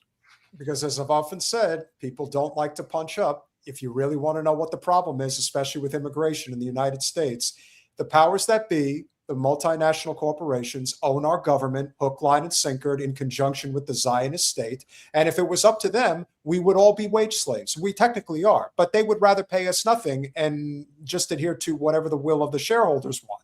And so that's why when labor feels their oats and they think that they've got a chance to get some decent living conditions for themselves, they open up the floodgates. They bring desperate people into this country, probably from places that have been war-torn by us. And then you see the cycle repeat itself, and it's been repeating itself for generations. But let's end on a positive note. Let's end on a positive note. There is one. There is one. We've got a positive note. Shout out to Joman who put this together. Have you thought about joining ICE? Well, considering the very low standards that they have, here's a recruitment video for ICE. Did you fail the police academy but still want a badge and a gun? Not cut out for the military but still want to terrorize marginalized communities? Did you peak in junior high, both intellectually and sexually? Do you look like a toe that got stung by bees? Do you struggle to read words with more than 2 syllables? Do you have zero skills, talents, or redeeming qualities as a person? If so, join ICE. Every worthwhile member of your community will rightfully despise you. Turn your fear, cowardice, and fragility into state-sanctioned violence. No experience required, and training only lasts 10 minutes. Ruin people's lives for no good reason. Solidify your place in the anal polyps of history. Your mail-order wife will develop a debilitating alcohol problem to cope with your sham marriage. Weaponize your self-victimhood by stepping in front of cars going 1 mile per hour and using it as an excuse to soccer moms. Serve the country your ancestors stole with pride you've never earned a day in your life. Join ICE. We'll be waiting. ICE. Legitimizing the biggest loser you've ever met since 2003. I love it, the way we make spoof and satire out of a lot of this stuff. I hope it doesn't backfire. Well, what else can we do? What else can we do with it? Look around the world, though. A lot of people don't do this sort of thing. A lot of people just knuckle under. I mean, their histories are that, and so they don't have a lot of reference for it. We have a lot of reference for protesting. I mean, we are good at that. We're very good at it, and it's our right to do it. But we haven't been shot at in a long time, really seriously shot at in a long time. 1865 was the last time, really. It'll be interesting to see how it unfolds. But as always, we want to thank you, gentlemen, for what you do and for also being with us. It's always great to get together. We always make a point that when anything is related to foreign policy, that we reach out to have you on. Your insights are always insightful and appreciated. And we just think the world of you both. And we are always appreciative to have you here. Thank you guys so much. No, thank you for the opportunity. Thank you for having us. Always a pleasure. Take care. Gentlemen. Take care. Night, guys. Night. If you enjoy these conversations as much as we do, which we hope you do, because that's why you guys have been here tonight, despite our suppression on the channel, please consider going over to patreon.com/revolutionary change for as little as $5 a month. You can become a supporter of our small but mighty, yet suppressed, but still growing channel. We want to give a shout out to our super chatters that are here so far this evening. Jim Talib with the $5. Thank you so very, very much. Appreciate you checking in as always, my friend. Texas Real 007 with the $10. Just look up your NFL owners. Over half the league is owned by them boys. Who's enraged? Well, yes, they certainly are, led by, I would say Robert Kraft is definitely one of the biggest Zion Nazis out there. That's for sure. JB, thank you for checking in with the $2. She sounds like a groupie at this point. Yeah, that's a good point. Our trusty mod with the 3 Canadian A, Free Palestine. We agree 100%. Noel Niger with the 1999. You all give me hope. We appreciate you being here, my friend, and thank you for your very generous contribution. And Citizen Pendejo with the 100 pesos. Loved what Dennis said. I have a bulletproof plan to stop media Zionists from rewriting history this time. All-encompassing too. Just saying it to give guys peace of mind, not to prop myself up. Look, we need all the help we can get. We need all the suggestions we can get. And that's why we appreciate you being here and obviously giving a shout out. Navy Vet with the $4.99. Trump only visits Walter Reed for himself. Well, that's true. He doesn't actually go there to help with the sick and the infirm and try. Yeah, because that's his concern. Navy EOD Vet, why are you showing the most vicious picture of your floofy floof, little foofy foof? Like, why, when you know that there's nothing vicious about that dog? Security detail, probably in a I don't think so. Yawning, even if it looks like they're attacking. Right. Well, that's what's so funny. Yeah. Yes. Well, like I said, once again, patreon.com/revolutionary change. Any and all support that you can provide is tremendously appreciated. And of course, if you haven't already, make sure that you smash that like button. Make sure that you are subscribed, because they are unsubscribing people. I've been noticing that one as well. Make sure that you share the stream. We really appreciate any and all support that you guys can provide. And of course, Teresa chipping in with the $10 super sticker. We really appreciate you and always being here to support our channel. And when we talk about what it is that we want to support people that are actually attempting with the levers of power that they can control, that they are actually doing something useful and positive to actually make that change. And one of the people that's actually doing that is Thomas Massie, as we've pointed out time and again. Now, Zio scumfucker, who you know as Laura Loomer with a melting face, she thought that she was going to be very smart and hey Tony, if you don't like our content, if you don't like those conversations we just had, that's your problem, pal. What was he it's what I won't do. Oh, okay, well that's good to know. I'm glad you're enjoying it then.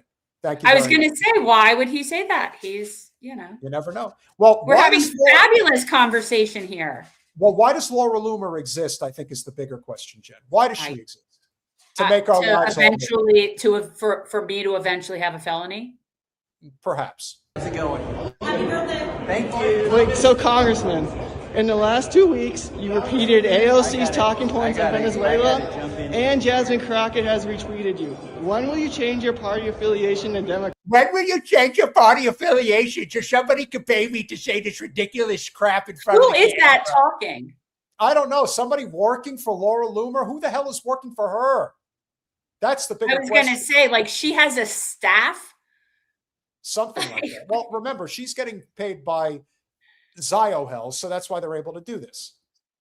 I thought you knew. I vote with Republicans 91% of the time.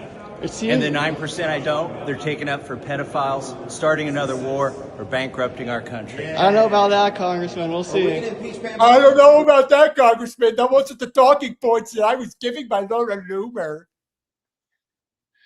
Oh, at least you're not making me look at Laura Loomer. No. Well, why would you? Even hearing her voice would make you sick.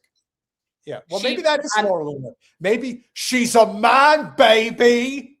I don't care. No, I don't think so. She's an extremely disturbed individual, as are all Zio-Nazis, as we have learned. But for those of you who may not have been aware, but are going to be aware now, there was an event this week called the Jerusalem Post, or J-Post Conference. Oh. This was a collection of who's who Zio scum, as you can probably guess. Now, I shudder at the thought about starting with Shabbos. We're going to start with the Yenta from the island, Brooke Goldstein, who I don't even know what her job is, but she's got some very interesting thoughts regarding supporting Israel and those who don't. Okay, wait. Before we start this, how many different people are we showing from this event? Well, do we want to get a taste of Jewish Zionism and Christian Zionism? What I'm saying is this the thing where we would do a poll and saying who is the most ridiculous person in this group? Yes. I think that would be appropriate. I would say that this is appropriate for a poll. So could we get a poll going? All right. So we'll put it together to be a random choice of the following people. Three people. Are we saying who is the biggest Zio tool? Who is the biggest who's the most repulsive of the three? I think that'll be the best way. Okay, just general repulsiveness. So ladies first, even though Shabbos Kestenbaum has a vagina, but we're going to let Brooke Don't criticize vagina. Okay, there's no need to insult vagina. He has no wiener. How about that? That's fine. Well, maybe he's a eunuch. He could be. It's very possible. Considering how feminine he is, yes, I would believe it's possible. So with that being said, this is Brooke Goldstein and her infinite wisdom about what it means to be Israel first, I believe. Quite concerned because we have witnessed in our lifetime the capture of the Democratic Party, and we've lost them. And they've gone extreme. I wouldn't even call it extreme left. I'd call it extreme radical. And what we're witnessing now is the capture of the conservative right by the very same parties that did it to the left. And I'm talking about Qatar and its allies. And being at AmFest, it was quite clear that there is a split. And the split is based on, frankly, people's age, right? Everyone over 30 was booing Tucker Carlson, was booing Megyn Kelly and Steve Bannon coming on. Everybody under 30, on the other hand, were cheering them, and it was frightening. And well, let's see. Frightening. First of all, the fact that she says everyone over 30 was booing and everyone under 30 wasn't. Again, they really like to make this into, you're just naive. You're a teenager. You're in your 20s. You don't know anything. You haven't grown up yet. You don't realize that Israel is forever and we can do whatever we want. What I found even more interesting, and this is the whole thing about the Overton window, the idea that she is projecting this idea that the Democrats are not pro-Israel. Of course they are. They're just much more subtle about it than the Republicans are. That's the only difference. The idea that she referred to the Democrats as the radical left, not even just, just radical, is insane. By no standard on the planet is our Democratic Party even left, let alone radical left. No, but she has to get her talking points in because I don't know what their plan is. It is kind of interesting in real time to watch them have to stew over the notion that they can't pull the wool over the eyes of the average American anymore. Like those days are over. So what's next? Threaten them? Commit violence against them? I don't know. Brooke, what do you have in mind? We'll hear. What they're doing is basically twisting Christian theology, bringing back replacement theology in modern day political dialogue, calling Ben Shapiro a genius who had the courage to go on stage and say the truth. An Israel firster? Yeah, that's not even remotely controversial. Like, I don't even understand why that would even be. Why is that offensive? If you love Israel so much, why would being an Israel firster be offensive? Like, why would that be some sort of slanderous thing to say when you all love it there so much? Well, the other thing you have to remember, which I think is probably lost on a lot of people, is this is a person who is calling Ben Shapiro a genius. What's so genius about Ben Shapiro? There's that. How dumb are you, Brooke? Hey, listen, there are women who are just attracted to very Jewish men. Like that's embedded in the culture. It's like no, it's not that it's just women are attracted, and the fact that she refers to him as a genius is just laughable. So maybe she's trying to get a job at the Daily Wire. You never know. People like to pitch themselves. That's a huge part of it too. Don't forget. That's Jew hatred. Saying that Israel drags America into forever wars, that's ignorance. Oh, that's ignorance? Why is it that it's so well documented that basically every single war, with rare exception, since World War II, has a connection direct to the Zionist fake state of Israel, which is really Palestine? How? I don't understand. But in that room, that's the message that they want to put out there. And we can see why we call it a cult. It's an indoctrinated cult of elitist, rich, Zionist Jews. And Christians too. We'll get to that in a minute, but Brooke has a little bit more to say. Saying that God breaks his covenant, that God is no longer with the Jewish people and Israel is just some secular state that doesn't deserve our support, that's blasphemy. What Tucker Carlson represents right now is the Antichrist. I thought and yet he refers to what you talk about as heresy. So get your own little, Christian civil war right between all of y'all. Okay. That's your all problem. All right. Whatever you want to argue in your right-wing nonsense. Can I Make just her go away? Yeah, and this is the first of, and we got two more. So okay, guys, so we're gonna have a vote between these three people as to who is the most disgusting. Here's the thing that I find so humorous about these Zio scum. Here's a woman saying that she hates Tucker Carlson and is the Antichrist, and yet you don't actually believe in Christ or Antichrist, do you? So I understand that it's all hypocrisy and it's all lies and it's all for show and it's all for money and power, but they're really bad at convincing people of their ideology and its just nature and why it should exist. If anything, this is just proving once again why it shouldn't exist. But we're now going to swing to the other Travers! Side. God, I'm sorry. Look. Curtains don't match the drapes. Oh. Ooh, and it's supposed to be the carpet doesn't match the drapes, Travers. Nice. Curtains and drapes are the same. So let's see what the Christian Zionist, in this case, Bishop Robert Stearns, has to say, and just how pious he is. But he's going to cuck himself as well. So get ready. 1,000 years of history, of Christian history, have been horrible to the Jewish people.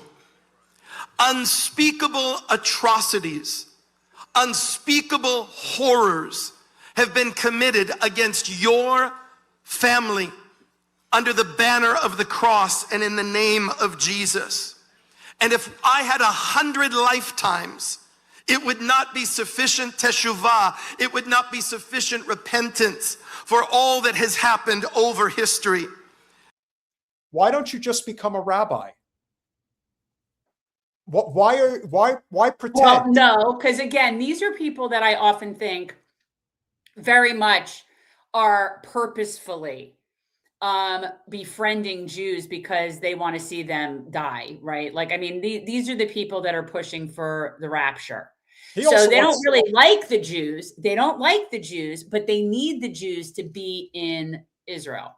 And if he's not a true believer, he just wants a grant, a very big Well, grant. exactly. It doesn't matter to him either way, right? But I'm here tonight to say something to you.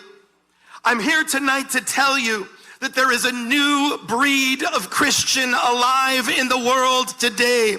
There is a new breed of Christian that says, along with you, for Zion's sake, I will not be silent, and for Jerusalem's sake, I will not be still.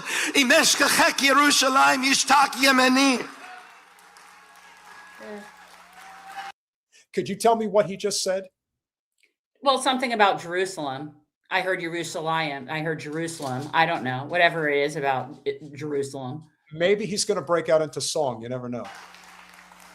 We have been divided. There is the fear. Evangelicals are all missionaries. We just want to get you all to return to Jerusalem so the apocalypse can come. We need nefesh b'nefesh to have a really good year so Jesus can return.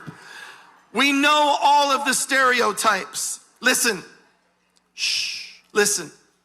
Jesus both unites and divides us. For Christians, Jesus is our favorite Jew. For most Jews, he's the cousin that you don't talk about at Pesach, okay? But can I say to us this? In this moment, in this pivotal, urgent moment of history, we have an opportunity not to be divided, but to be unified. Why? Because everyone in this room, Christian and Jew, we are praying for the same thing. How do we get more money? Sorry, I just had to say that. Okay, I think that's enough of the Christian pastor. Okay, so we have Brooke Goldstein 1. We have Bishop Robert, what's his last Stern? Robert Stearns. Okay, so not Jewish. Not Jewish. Apparently. But apparently really just finds, yeah. It's just but his mannerisms and his actions, knows enough Hebrew to get by. His mannerisms and his actions suggest that he could easily be a rabbi in disguise. He just didn't know. If he wants to be, correct. Absolutely. He's just controlled opposition. 100%. And finally, we come to that snot-nosed little bitch brat who is a knockoff of Ben Shapiro. Shabbos Kestenbaum, would you come on down? You will never be able to defeat racism because racism is a mentality and an ideology, right? You can't dictate your way out of how people think. What you can do is you can tell a bus driver in the 21st century that if you tell a black guy to go to the back of the bus, we will haul your ass to jail that night. Yet for whatever reason, when it comes to anti-Semitism, when someone commits an anti-Semitic act, we don't send them to jail. Instead, we get the ADL to say, let's bring them to a Holocaust museum, which A, gives them pretty bad ideas, and B, doesn't solve anything about the fundamental issue that they violated the law. So the way we solve anti-Semitism is pretty goddamn simple. And I'm really besides myself that we don't push for this with all the major Jewish organizations. When someone commits a crime, stop sending them on El Al flights. That will make them more anti-Semitic, I guarantee it. Send their ass to jail. It's not.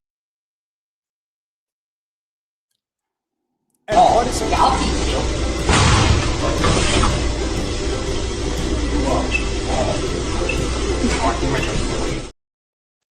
He's enough like Shapiro that I didn't know what else to do with myself. And that's the dangerous thing about what he's saying. What is a crime? And it just goes to show you, ladies and gentlemen, what is his profession? He's a political commentator for Dennis Prager.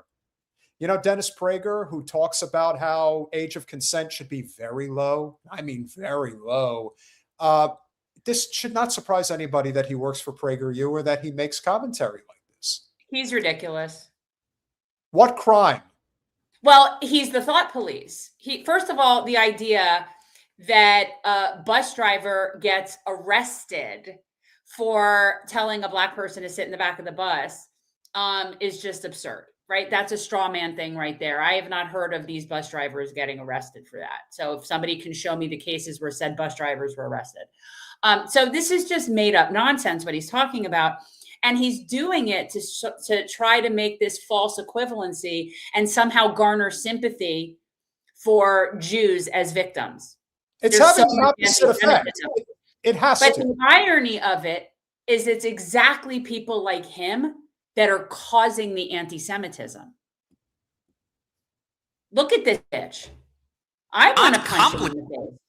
So do I.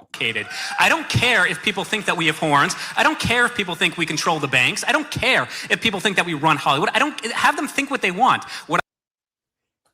We already do think that. It's already been proven beyond a reasonable doubt, and you're just confirming it by saying, yeah, and we're still going to run the show. No one's going to stop us. So the question is, ladies and gentlemen, when do we say enough is enough? When do we say we have enough of a Zionist Jewish cabal running our lives?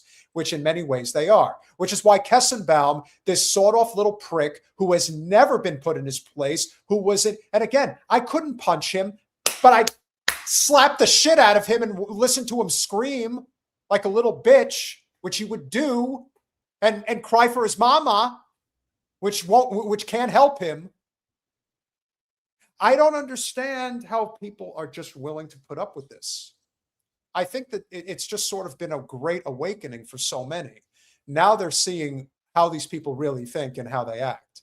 Because they've probably been saying it for the longest time, but it was never a front page story. It wasn't something that people really cared about. Now they care about it. And so Shabbos, for those who don't know, along with Ayel Jacobi, were the students that sued Harvard because they allowed campus protesting in favor of Palestine. Right. And apparently he got paid off. Well, that in and of itself is just that makes them feel so threatened. And yeah, I do think that this kid's a grifter. He's a grifter and a pussy. So it's kind of both. Yeah, who would win in a fight, him or Shapiro? I don't know. They would probably both be like pulling hair or biting or something. I don't know. How do they fight? Let them have a month. Look, you see, Shapiro doesn't know how to. Shapiro can't beat a speed bag. Yeah. Oh, and that's the other thing. And here's our lovely friend, tall chick in Vegas. You know, as a black woman, when you hear this sort of little prick talk like that, I can only imagine what you would do to him if you had 2 minutes alone. My God. Yeah, a person who never properly had his ass kicked, period. I care is when they throw rocks through the synagogue. And the only response when people throw rocks through a synagogue is prosecuting them, which is why when Claudine Gay, the serial plagiarist at Harvard University, was discriminating against the civil rights of Jewish students, we filed a lawsuit. We took the law into our hands. And I encourage any student, whether you are Jewish or Christian, anytime your civil rights are being violated, hold your universities accountable. For those of us who live in New York, anytime Mamdani violates the law or Students for Justice in Palestine violate the law, stop sending them to Holocaust museums, stop sending them to ADL dinners, send them to jail instead. Oh, okay. Well, we'll just start arresting everybody who just doesn't like you then. That's what we'll do. I can't look at this pussy anymore. Did you notice? So Colin, when you get a chance, let's put up a little poll and say, who do people find the most pathetic? Was it Brooke Goldstein and her ridiculous? Wait, what was the ridiculous thing that she said in particular? That if you criticize Ben Shapiro, who is a genius. Genius, yes. Okay. So between her and this other guy, they're like little Ben Shapiro sycophants almost. But absolutely. And then don't forget the bishop. We have the bishop. So we've got Bishop Robert Stearns, we have Brooke Goldstein, and we have Shabbos Kestenbaum. Well, I know. Okay, so Brooke Goldstein was basically sounded like she was licking Ben Shapiro's boots. The bishop is just licking Jew boots. I don't know what he thinks is, maybe he gets like extra points. I don't know. And then this other kid, I guess it would be another little Ben Shapiro acolyte looking, or I don't know. Anybody who works for PragerU is just ridiculous. I can't even take that seriously. Well, if you're working for PragerU, you're doing it for the money. I mean, that much is obvious. And do not ignore the fact that there is definitive, subtle jabs being thrown at Mamdani. That's deliberate. And they're going to keep doing it. And so I say this because for those who have been paying attention to the story regarding Batar USA, Batar USA just got shut down today by Attorney General Letitia James in the state of New York. And one would have to ask themselves, what could Batar USA, another one of the pro-Israel NGO organizations, what could they have possibly done, Jen? What could they have possibly done to warrant having their organization shut down? Well, this is one of the clips that was discovered in terms of how they feel about the current mayor of New York City. It just launched a hate crime investigation. It's allegations that a man threatened to blow up Zohran Mamdani. Told him, check your beat with tuning terrorist from BT. I don't want to say that, I can't be honest. If they're saying now, I'm reading comments, it's likely to be big charge. What? Yeah, they're going to blame us. They should. They should. They're going to do a fucking threat. So it said check your fucking beat with BP? Yeah, that's also, you fucking didn't take Gutierrez. I mean, I didn't bigger. You're very violent. You think that's what it is so different. What they're doing to John or not is so different what you did to Gutierrez. לא יודע, אבל באמת, אתה חושב שהוא איתה, נכון? check there, so לא יודע. אני בעד שאותו ממך, I don't want to touch with that. What are we doing, boss? We're waiting for you. So these are people basically plotting against Zohran, is what you're saying. Mm-hmm. Oh. And who's to say that their organization is not just going to, prop up somewhere else? Because we know that they probably will.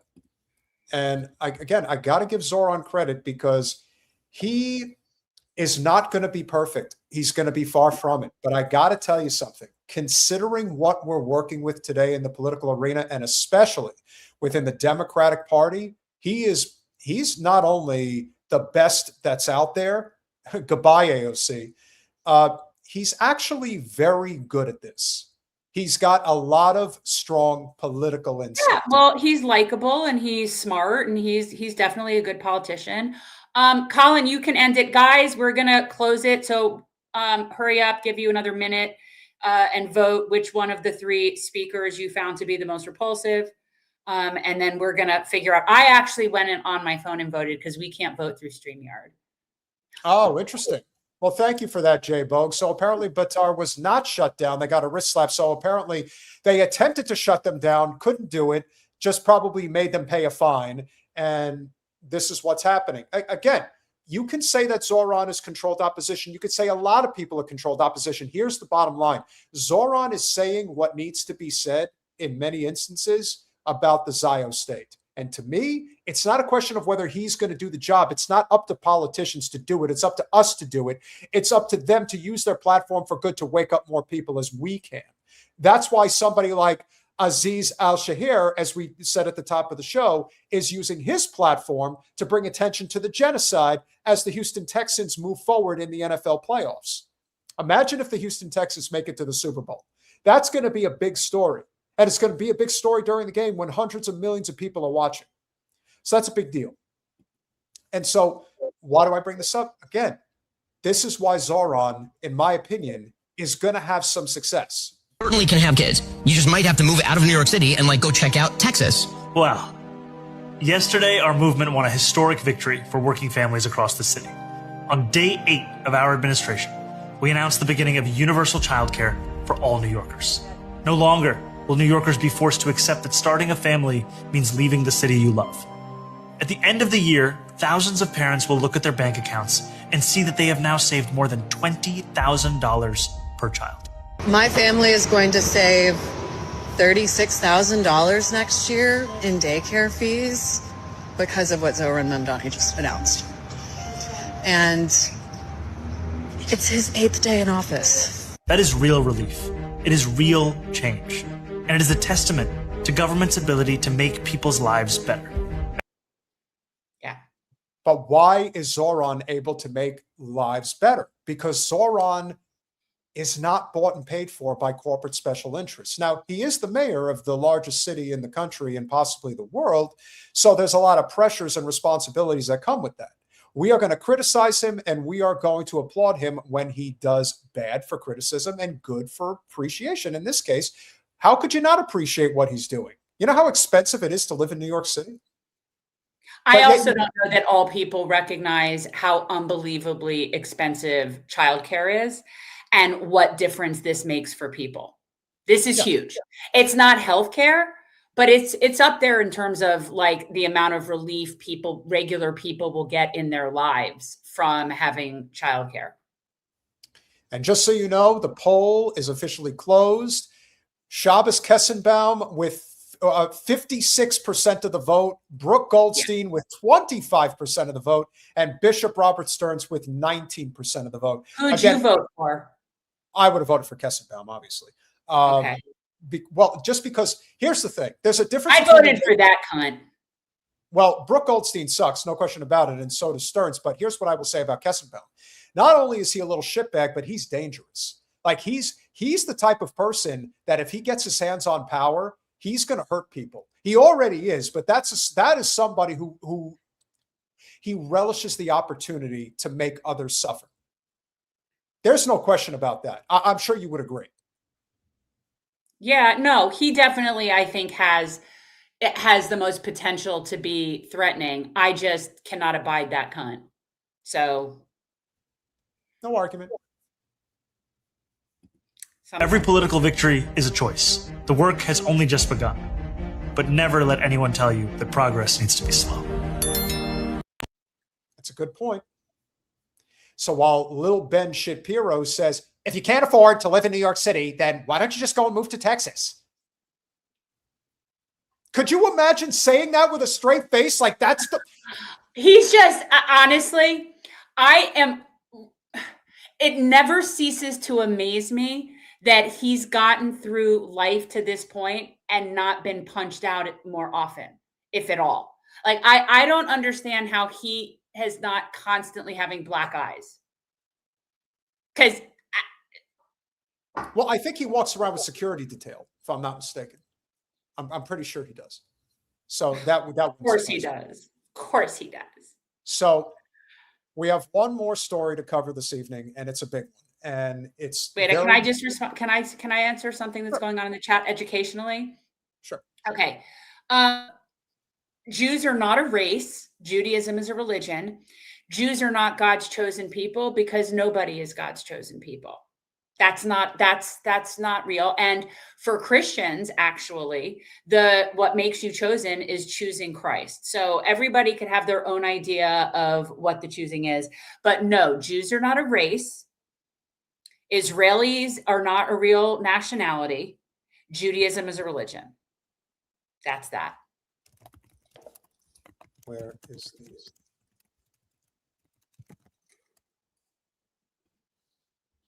So we know that, as we've mentioned many times, that labor has been taking a hit time and again. And it's amazing how so many of these stories are all interconnected. It's very unique. Were we going to talk about, are you talking about nurses? Are you going to talk about the nurses that are on strike? Is that? I'm talking about that really terrible person who told me that I was protecting unsightly people. Oh, okay. Yeah. We're going to get into a little bit of that. Yeah. Okay. Give me 1 second. Jen, entertain the crowd, please, for just a minute. What would you like me to do? I'm not that entertaining. So I think what we're going to be going into is what will be our Epstein segment ultimately, and it'll come around to that. And I had seen people in the chat mentioning Sasha Riley, and we're going to get into that now too. That's what I need.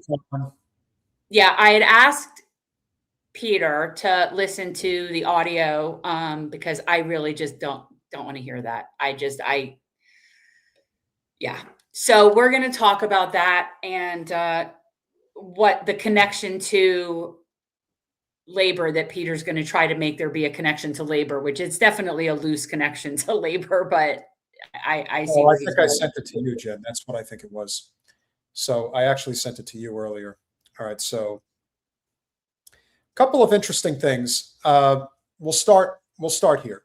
For those who may not know, a gentleman by the name of Robert Morris, yes, like the historic founding father, Robert Morris. Robert Morris was Trump's spiritual advisor.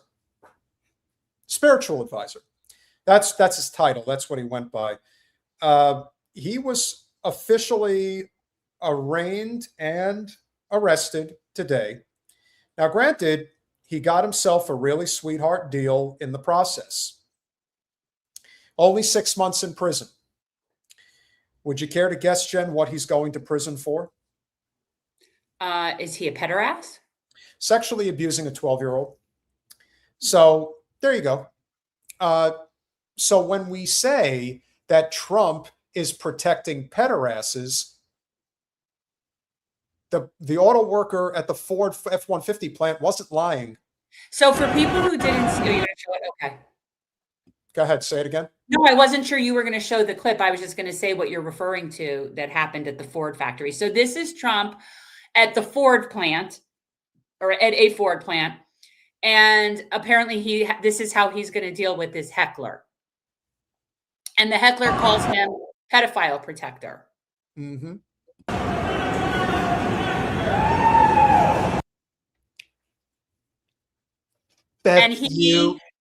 And he is such a small little man that the president of the United States can't handle just a heckler and let it go. He has to respond and curse out and tell this guy to fuck off, the heckler. This is what the president does in response to a heckler. Only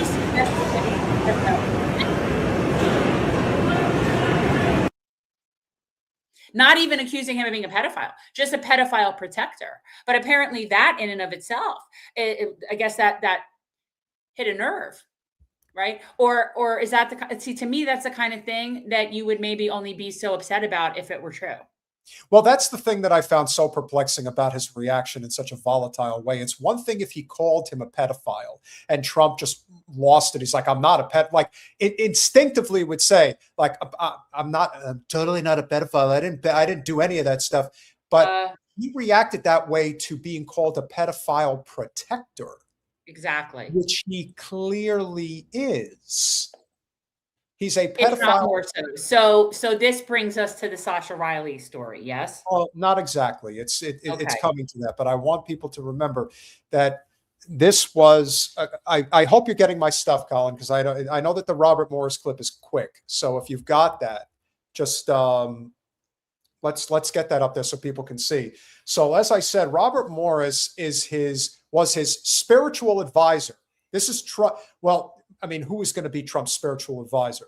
You know, That's So- absurd that he even would have a spiritual advisor. He has no spirit. You know, the token for that matter. But so he was convicted. He was convicted of sexual abuse of a 12-year-old. Nice. 6 months in prison. You want to talk about a sweetheart deal? Well, if he goes to a regular prison, he might not last 6 months, and may that be so.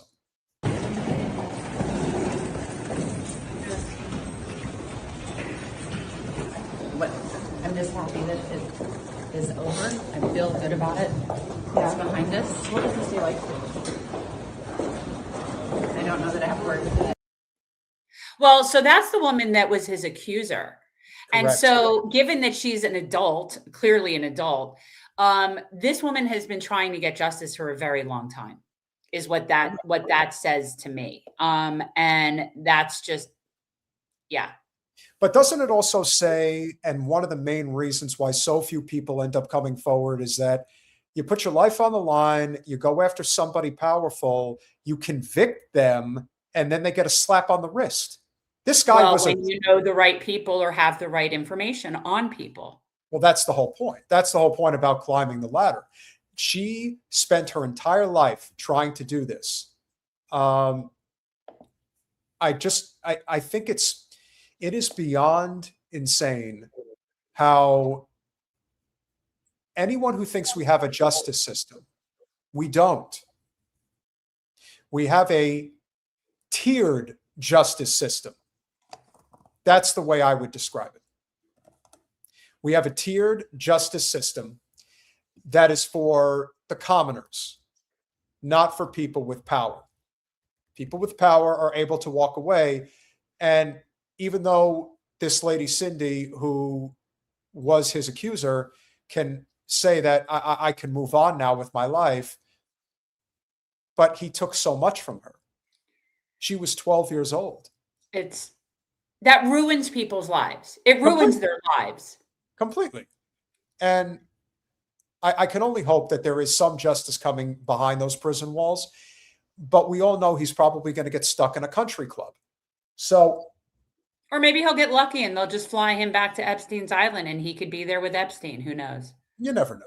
But I bring this up because now we're going to transition into a story that I don't see anybody covering, and that is Sasha Riley. Now, I forwarded this to you because Peter, you didn't know of this. No, I haven't been paying as close of attention upon it. We're going to try to get Sean Atwood on the podcast, guys. We're working on that as we speak. This is a very disturbing audio, so I want you guys to just be aware. Wait, I don't know that we can play this without getting like serious demonetization. No, we can play audio. You can't play video, but this is just be aware. Just be aware that you're going to hear some things that you're not going to like. So this is Sasha Riley talking about his experience with Jeffrey Epstein. But I can tell you that some of them are extraordinarily horrible. Colin, I need you to do the first video first. This is the second video. You got to let me know that this is not the right one. This is the first video. That's the second video. Here we go. To kind of recap what we were just talking about, one of the first memories that seared itself into my consciousness because of being what I perceived as a threat as a child was watching Donald Trump kill a litter of puppies. He did it in a variety of ways. As I stood there, they made me stand there, and he would harm or kill the puppy and then look to see what my reaction was. And in my child's brain, that registered because I viewed him as somebody more dangerous than my parents, and I knew that they would hurt me. So in my ability to reason, my reasoning was if they were worse people than my parents, that they were somebody that might kill me. So that is why he was so, that's why I most of the stuff I just tried to forget. But with him, with Andy, and with Jim, I remembered them because the truth is they scared me. Yeah. Do we know who Okay, so I'm Andy gonna or Jim summarize. are? I'm not sure who they are. I'm honestly not sure. So basically, Trump killed puppies, is what he's saying. Yeah, I And hope he just doesn't to say see how. his, just to see his reaction and to 12-year-old child. Well, that's the thing that again, when people talk about things like Pizzagate and Seth Rich and all of these stories, and what I would just tell people is that there is a dark side of society that people just don't want to know about. That's why there's people gravity. are very defensive and they don't want to hear it. And part of the reason they don't want to hear it is because the depths of which this goes is very deep and very disturbing. When people have that much wealth and that much power, they basically want to test the limits in terms of how far they can take things. That's basically what it's about. It's not about whether or not people want to have relations with children or whether they want to traffic children. This is exciting. This sounds interesting. It's not my cup of tea, like spirit cooking, but what the hell? No one's going to touch me. I'm above reproach. So why not? Give it a try. I can at least say that I did it. It's not jumping out of an airplane, but in their mind, that's, it's the equivalent for what a normal person would consider living dangerously. This is how they want to live dangerously. They want to harm people. They want to harm puppies. Oh boy, let me tell you, I would make it a vendetta to get him because of that. That alone is that's execution worthy as far as I'm concerned. And we need to be clear that these audios have not been authenticated and verified and all that in a court of law, right? Like we're just playing. We're just speculating. Yeah. We had discussed that wasn't recorded. So with Trump, when Trump murdered the puppies and forced you to watch, you were 8 or 9 years old. That was your first remembrance of Trump. And had Trump sexually assaulted and tortured you already? Maybe, but I don't recall. I think what happened, and I'm relatively certain, but I think that was the precursor to him sexually assaulting me. So I think that was in an effort to make the experience as brutal as possible for me. That was the same kind of MO that was used with Patricia later on. Mm-hmm. So it seemed to be that he would use his imagination as such to try to figure out what ways would be the most traumatic, to make the most traumatic experience, to destroy somebody, kind of traumatize somebody to the maximum potential possible. Mm-hmm. So that was the first template of that was watching him kill those puppies. And then the next higher order of that, and I couldn't tell you exactly how much time passed between, but I would say likely a couple of years, or at least a year later, before the instance with Patricia. Okay. And the incident with Patricia was and when... at that point... Yeah. At that point, I had already, in my mind, I had already thought there's no way I'm going to live through this anyway. They're just going to torture me to death anyway. So I might as well do everything I can to fight back. Okay. And so with the incident with Patricia, then recapping, they told you to go into another room with Patricia. There was film? They were filming? No. There wasn't filming in such a case? What happened with me and Patricia, my dad, before we got to the party, said, hey, there may be somebody you know. I had been trafficked with her previously, but she and I were as close to being friends as you could be. We were, in the same boat as far as, our station in life. So we had kind of become friends, and she ran up to me, and I can remember she saying, hey, come go with me. And I said, I can't. And my dad said, no, it's okay. You guys go off and have fun. And I said, what do you mean? And he said, you can go just have fun. You're an adult now. And I can remember thinking in my mind, I was wondering, what happens next? And the only thing that I knew of really of being an adult was my dad. And I knew that he didn't go to these parties and get assaulted. So in my mind, I thought, well, maybe that part of my life is over. The fact that it's his father that introduced him to this world. A lot of these kids were sold by their parents. It was financial. So what I would imagine happens is that people like Trump or Jeffrey Epstein and people that have resources, they find people that are financially struggling, people that are vulnerable, people that maybe they're addicts, maybe they're whatever their desperate situation is, and they offer to help them. And in order to help them, we're going to, we'll even take your kid off your hands so you don't have to worry about caring for them. I would think that it's a lot of the predators taking advantage of people that are sick, desperate, whatever it is. But yeah. And by the way, the dad that he's referring to, I believe, and again, somebody could have to go and look at the back to the story, would be whoever it was that his parents actually sold him to. Not his actual father. I think because there was something about he got sold early on and then to a foster parent, so I don't know that the person he's actually saying his dad was his actual father. No, I'm not saying that this was Mar-a-Lago, but what I can tell you guys as a former South Florida resident, and I lived 20 minutes from Mar-a-Lago for 7 years when I was living in Delray Beach, Florida. The surrounding areas outside of Palm Beach, they're very working class, if not outright poor and not so safe. And so it's not that hard to just go out into the community and try to find somebody or some children. It's just not that hard. And this is why being a parent is such an important job. And in this day and age, we kind of forget that in many ways.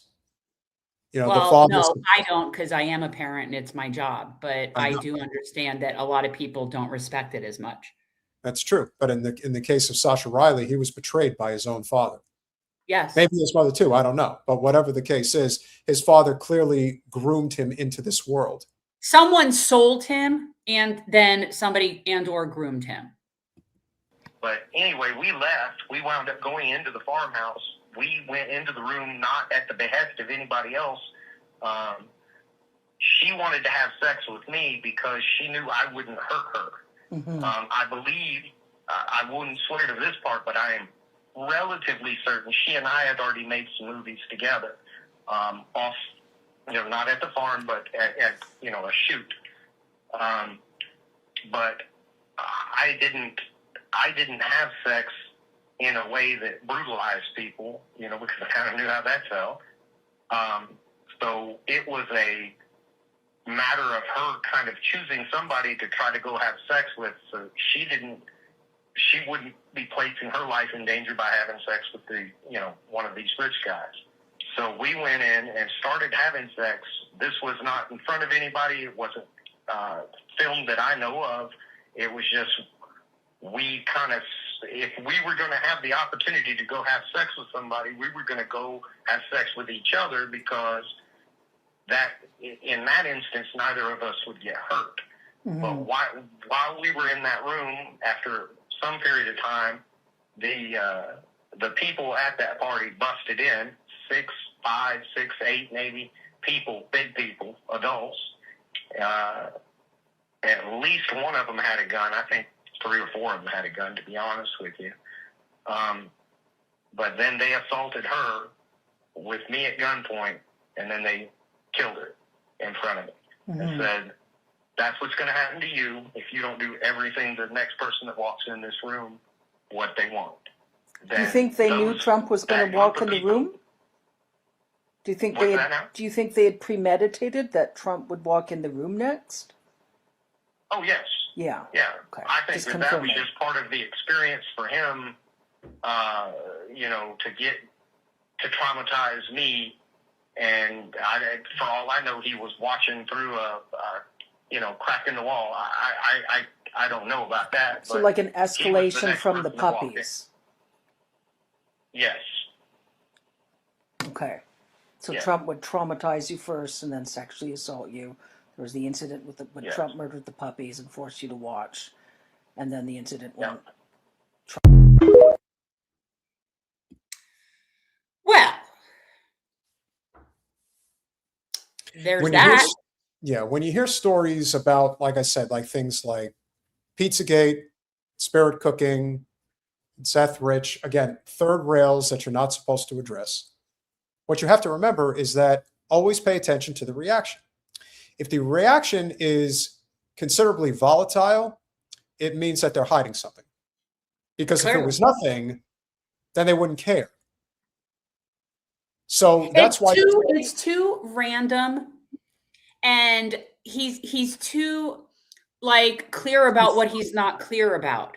You know what I mean? Like he knows what he does. And again, I know that if you were asking me to recount things that happened to me between the ages of, let's say, 9 and 12, that's choppy. That's choppy. Plus, you have to account for all the trauma that happened to him since and whatever and all that stuff. But it definitely does not sound fabricated. And he doesn't sound unclear about what he knows he saw. And he seems very credible to me. So again, but I do know that memories are fluid and that it's not clear necessarily. But definitely, I definitely agree. And I also think that it's, for some people, they don't know what to do. Again, that's why this is recorded. This guy may be in hiding. There's no question that there are very disturbed people out there. I've been around disturbed people. Like, this is not years and years ago. This is probably, I would say 2013, maybe 2014, somewhere around there. I was trying to attend, I think it was like a networking event in West Palm Beach. And I end up going into this room. And in the meantime, I think it was like a Thursday night, and Thursday night football was on. So I was like looking for the game. And the next thing you know, I'm in this room, and it looks like these people have money and are fairly affluent. And it just seemed to be a little too familiar, was what I was noticing. And then the next thing you know, you notice that people were like touching each other and making out and things like that. And I'm thinking, okay, well, where the hell am I? What is this? And I go to the hostess and I say, is this like a special party of some kind? It's like, yeah, it's a swingers party. I'm like, really? Just like in the middle of a restaurant, like this goes on here? It's like, yeah, it's Palm Beach. This is how people are here. That happens in Miami Beach. It happens in a lot of places. Yeah, it happens in places with money and influence. That's where it happens. So to say that there are people that end up in abusive situations, violent situations, and murderous situations, yeah, there's a reason why they don't want this stuff to come out, because it's very possible that Epstein had a kill switch if he was ever taken out. That's why I have always questioned whether or not he's actually dead. Correct. Because it did not make sense to me that someone that has that much goods on that many people wouldn't have a kill switch. Therefore, I thought, okay, if he's really dead, then we'd be seeing everything. Yeah, maybe. We'd be watching like the Clinton porn channel 24/7 if he would. That's why I wouldn't be shocked if he weren't dead, because then it would explain why we haven't seen all the stuff that we would see. I have a couple more little audio clips if you want me to play them. I don't know. I mean, I think we get the gist. I don't know that we need to be further traumatized. And again, this is not authenticated. Sure. We're not saying this is like, legal evidence for a trial, but that's exactly why I did not allow Donald to get on his hands and knees and take advantage of me. No, you totally asked for it. And you totally wanted it. And I told you I have the best lips you've ever seen in your entire life. Rose, is your chat frozen? My chat keeps freezing. Yeah, my chat's been frozen as well. I wasn't sure if it I was don't know why. wrong. No, and what's interesting is, so I'm watching the chat on YouTube on my phone, but it's very delayed in StreamYard for some reason. Yeah, Colin, what the hell's going on? Stop. It's not Colin. No, I didn't say it's his fault. I'm just saying, like, why is this the case? Why are we not able to do that? No, that's not it. Stop. I'm not doing anything. If I was actually attacking him, that would be one thing, but I'm not. Just prepared. I'm preparing. Not tonight. Yeah, Colin, you're off the hook tonight. Well, you're the one who listened to the audio, and was there something else that you think would be like really worthwhile here? I mean, we don't need to just listen to the whole interview. Obviously, it's hours, but no. But one little clip I think might be worth listening to. Okay. But I can tell you that some of them are extraordinarily horrible. I can give you one instance where they were filming us. It was me and a girl that I knew that I had been trafficked with in other venues. And while we were filming, they came in and shot her in the head. So killed her, obviously. So he seems pretty clear on that point. I think he's referring to the same instance. Yes, but he's telling it at a different time. Yeah, it was a different part. Yeah, but it was the same story. So it's consistent. Like he says it the same way. I am like, okay, he's talking about this girl, Patricia, that he was trafficked with, that was in the same boat as him. And it's too random to not be credible to me. But yeah. I think there's a lot of things that are credible about all of this. And remember, guys, and this is what brings the podcast full circle. If you think that men of power and influence, women too, there's a lot more men in power than there are women. But point being is that if you think that people in positions of power won't start wars and get tens, if not hundreds of thousands, and dare I say millions of people killed to protect their dirty laundry, trust me, they do. They're willing to kill all those people, even though their laundry is being aired. Correct. So it goes without saying that this is an effed up situation, to say the least. And now our glitchy chat, like I saw that. Yes, that's weird. Travers. You're going to call protective services to come. I'm pretty sure you could only do that when it's a minor or a non-consenting incapacitated person. I assure you, Colin is capacitated. You know, it comes back full circle to whether or not Trump actually thought he was going to win the presidency back in 2016, and I'm not sure he thought he would. I think at the end of the day, he thought, well, I'm going to start my TV network and it's going to be really great. I did a really great job. Just think, it could have been Trump TV. And that's what we would have had if the senator of Vermont was the nominee, because he would have been the president. But no, it's all connected, all of it. And here we are. We ended up in the Biff horrific time tangent because Debbie Wasserman Schultz got her hands on the almanac. I didn't even see what that was. It was funny here. How can you just sit around and talk when Colin has been taking? I told you, Hamburger competes with Travers for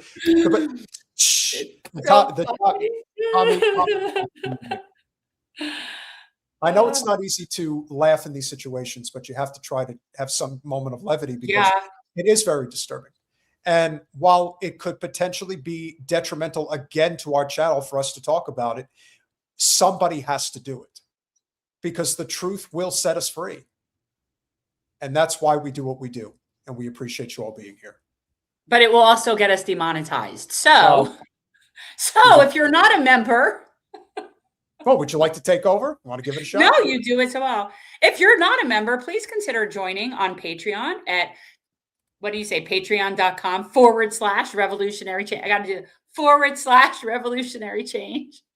And for as little as $5 a month, you too can be a member on Patreon. And, you know, it does help us. It's slightly better than Google, but we just, you know, we appreciate all the help. Citizen Pendejo with the 50 pesos. Zios are trying to make it Gaza ICE Somalis left versus right. See it all the time on Twitter. Not working, though. Speaking of, think of Jake GTV, Jen? I'm not sure what Jake GTV is, though. I don't know what that is either. But Jake GTV. recommendations, welcome. Absolutely. Thank you, Citizen Pendejo. Uncommon magic with the $5. By the very definition, languages are the only things that can be Semitic, not people, not religions. Pop the J post balloon. Well, they don't allow. No, it's a good point. It's true. Semites are people that speak Semitic languages. It's true. Yeah. And Ashkenazi Jews are not them. Damn right they're not. But Brooke Goldstein would want to convince you that Goldstein is a Semite. Yeah, that she wasn't born on the North Shore of Long Island. She was actually born in Tel Aviv. Libertarian Social Dem with the 199. Did you see Chip Roy's and Randy's anti-Sharia caucus? No, but knowing Chip Roy, I'm sure it's probably very disturbing. I wouldn't doubt it. And anti-Sharia. They have to have a caucus for anti-Sharia law. Like, that's just not just a commonly understood thing amongst all of them. Like, who are the pro-Sharia? Where's the pro-Sharia caucus? Uncommon magic with the $2. Where's Frank Castle when you need him? I don't understand the reference. I don't either. Is it that I'm too old or too young? I'm not sure, but probably too old. Little help would always help. Somebody's Yvette with the $4.99. It's a just us system. Yeah, it's good. That's correct. I agree. And finally, Hamburger with the $5. How can you all just sit around and talk when Colin has been taken? I mean, I don't know if Colin actually is here or not, so it's possible he was. But he's there. He's there. But we're going to have to look up whatever this Jake GTV is, whatever that is. That we're obviously missing out on something. Long Meadow from Rumble recommends that we give him a look. So yeah, that'll be one you should check out. Rach, and if I like him enough, I'll invite him to come on and chat. Yeah. No, we have a lot of good guests coming up. Like, we're pretty solidly booked. We do. On Saturday night, guys, I am actually going to, I wouldn't call it a debate, but it'll be an interesting conversation. So who are you having? I'm having Amy Dangerfield. She is the fourth musketeer from the Jillian Michaels. Oh, no, not those people, not those late. Oh, thank God I'm not here on Saturday night. So what do you need to do to entertain? But I am gonna tell Amy that we did actually invite Lindy Lee to come on way back when, and she wanted to get paid. She wanted us to pay her to come on the podcast. Let me tell you, anybody who wants to be paid to come on a podcast that isn't a multi-million, many times over podcast like a Joe Rogan, that's a grifter. Period. But she was always a grifter, so that's not a new thing. Okay, so just so you guys realize, like, we've never paid anybody to come on our podcast, not ever, never, not once. And it isn't that we're all that in a bag of chips. I wish it were that. It isn't that. It's that the kind of people that we get, no, it isn't even just that. It's the kind of people we get that are really quality people, are interested in doing this because they know it's important and they want to get their message out. People like Larry and Dennis don't charge for their time. No. It's what they feel is part of their mission to tell their experience. And so that's the quality of guests we have. Any guest that would charge us to come on is not the kind of guest that we want to come on. Yeah, and it's always the people that you would never want to pay anyway that you always find interesting. You know, to me, that's a huge part of it. I always find that the people who generally want to get the cash are people that they're not really on a mission anyway. So, I am in the background on Saturdays, JD Party Hat. I'm in the background on Saturdays. I am not fit for human interaction with some of the people that Peter chooses to interact with. Well, I don't think that Amy Dangerfield and I would probably get along so well. Maybe not, but the reason I'm having Amy on is I didn't even realize this because I didn't even realize that she was a part of the Jillian Michaels channel. I didn't even realize it, is that she was doing some pretty extensive research into what we believe was the false flag at Bondi Beach with the Zionists.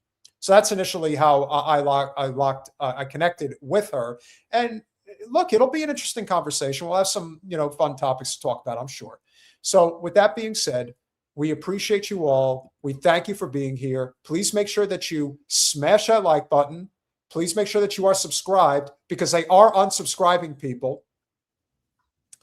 Do I have a Rodney Dangerfield? Oh, he's saying do it. Do your Rodney Dangerfield. Do you have a Rodney Dangerfield? Hey, what are you doing? No, you don't have he doesn't have a Rodney Dangerfield, does he? I haven't tried, but, oh boy, I was an ugly baby. I've never really tried Rodney, but he would be a fun guy to. He was great. He was so friggin' funny. We have a lot of good guests coming up. Yeah, I came home. I found my wife with the mailman, and she said, "Don't tell the milkman." Oh, guys. So, by the way, guys, a week from today, we will be having Rabbi Yaakov Shapiro on. We will finally be having the explanation as to the distinction amongst the Torah and the Talmud and what it really means and why are we being misled. So we're going to finally have the explanation that so many of you have been requesting. And on Monday, we don't have anything confirmed yet, but I think we might have somebody that I might have be able to come on. For Dr. King's birthday?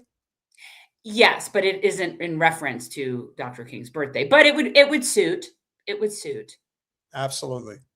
You're all really. Yes, I would love to invite Paul Birdsong on this channel, David Hunter. If you have a connection to the chairman, I would be very happy to reach out to him. And if you don't know who he's talking about, Peter, do you know who he's talking about? No, you're doing it all wrong. I don't think this channel can handle possibly having a Black Panther. They're dangerous. Well, if you would, though, his name is Paul Birdsong, Peter, and you might need to reach out on social. That might be the best way to connect with him on social media. But that is, I'd love to have him on. And we do have a Black Panther, I believe, from the Washington Panthers that will be part of our abolition panel, one of our panels on the 31st. But I would be happy to have Chairman Birdsong. You got to be careful. Panthers, dangerous species, unheralded, cunning, special. But they're very, very nice. You don't want to get too close. They could bite, maim, hurt, real bad. Keep your distance.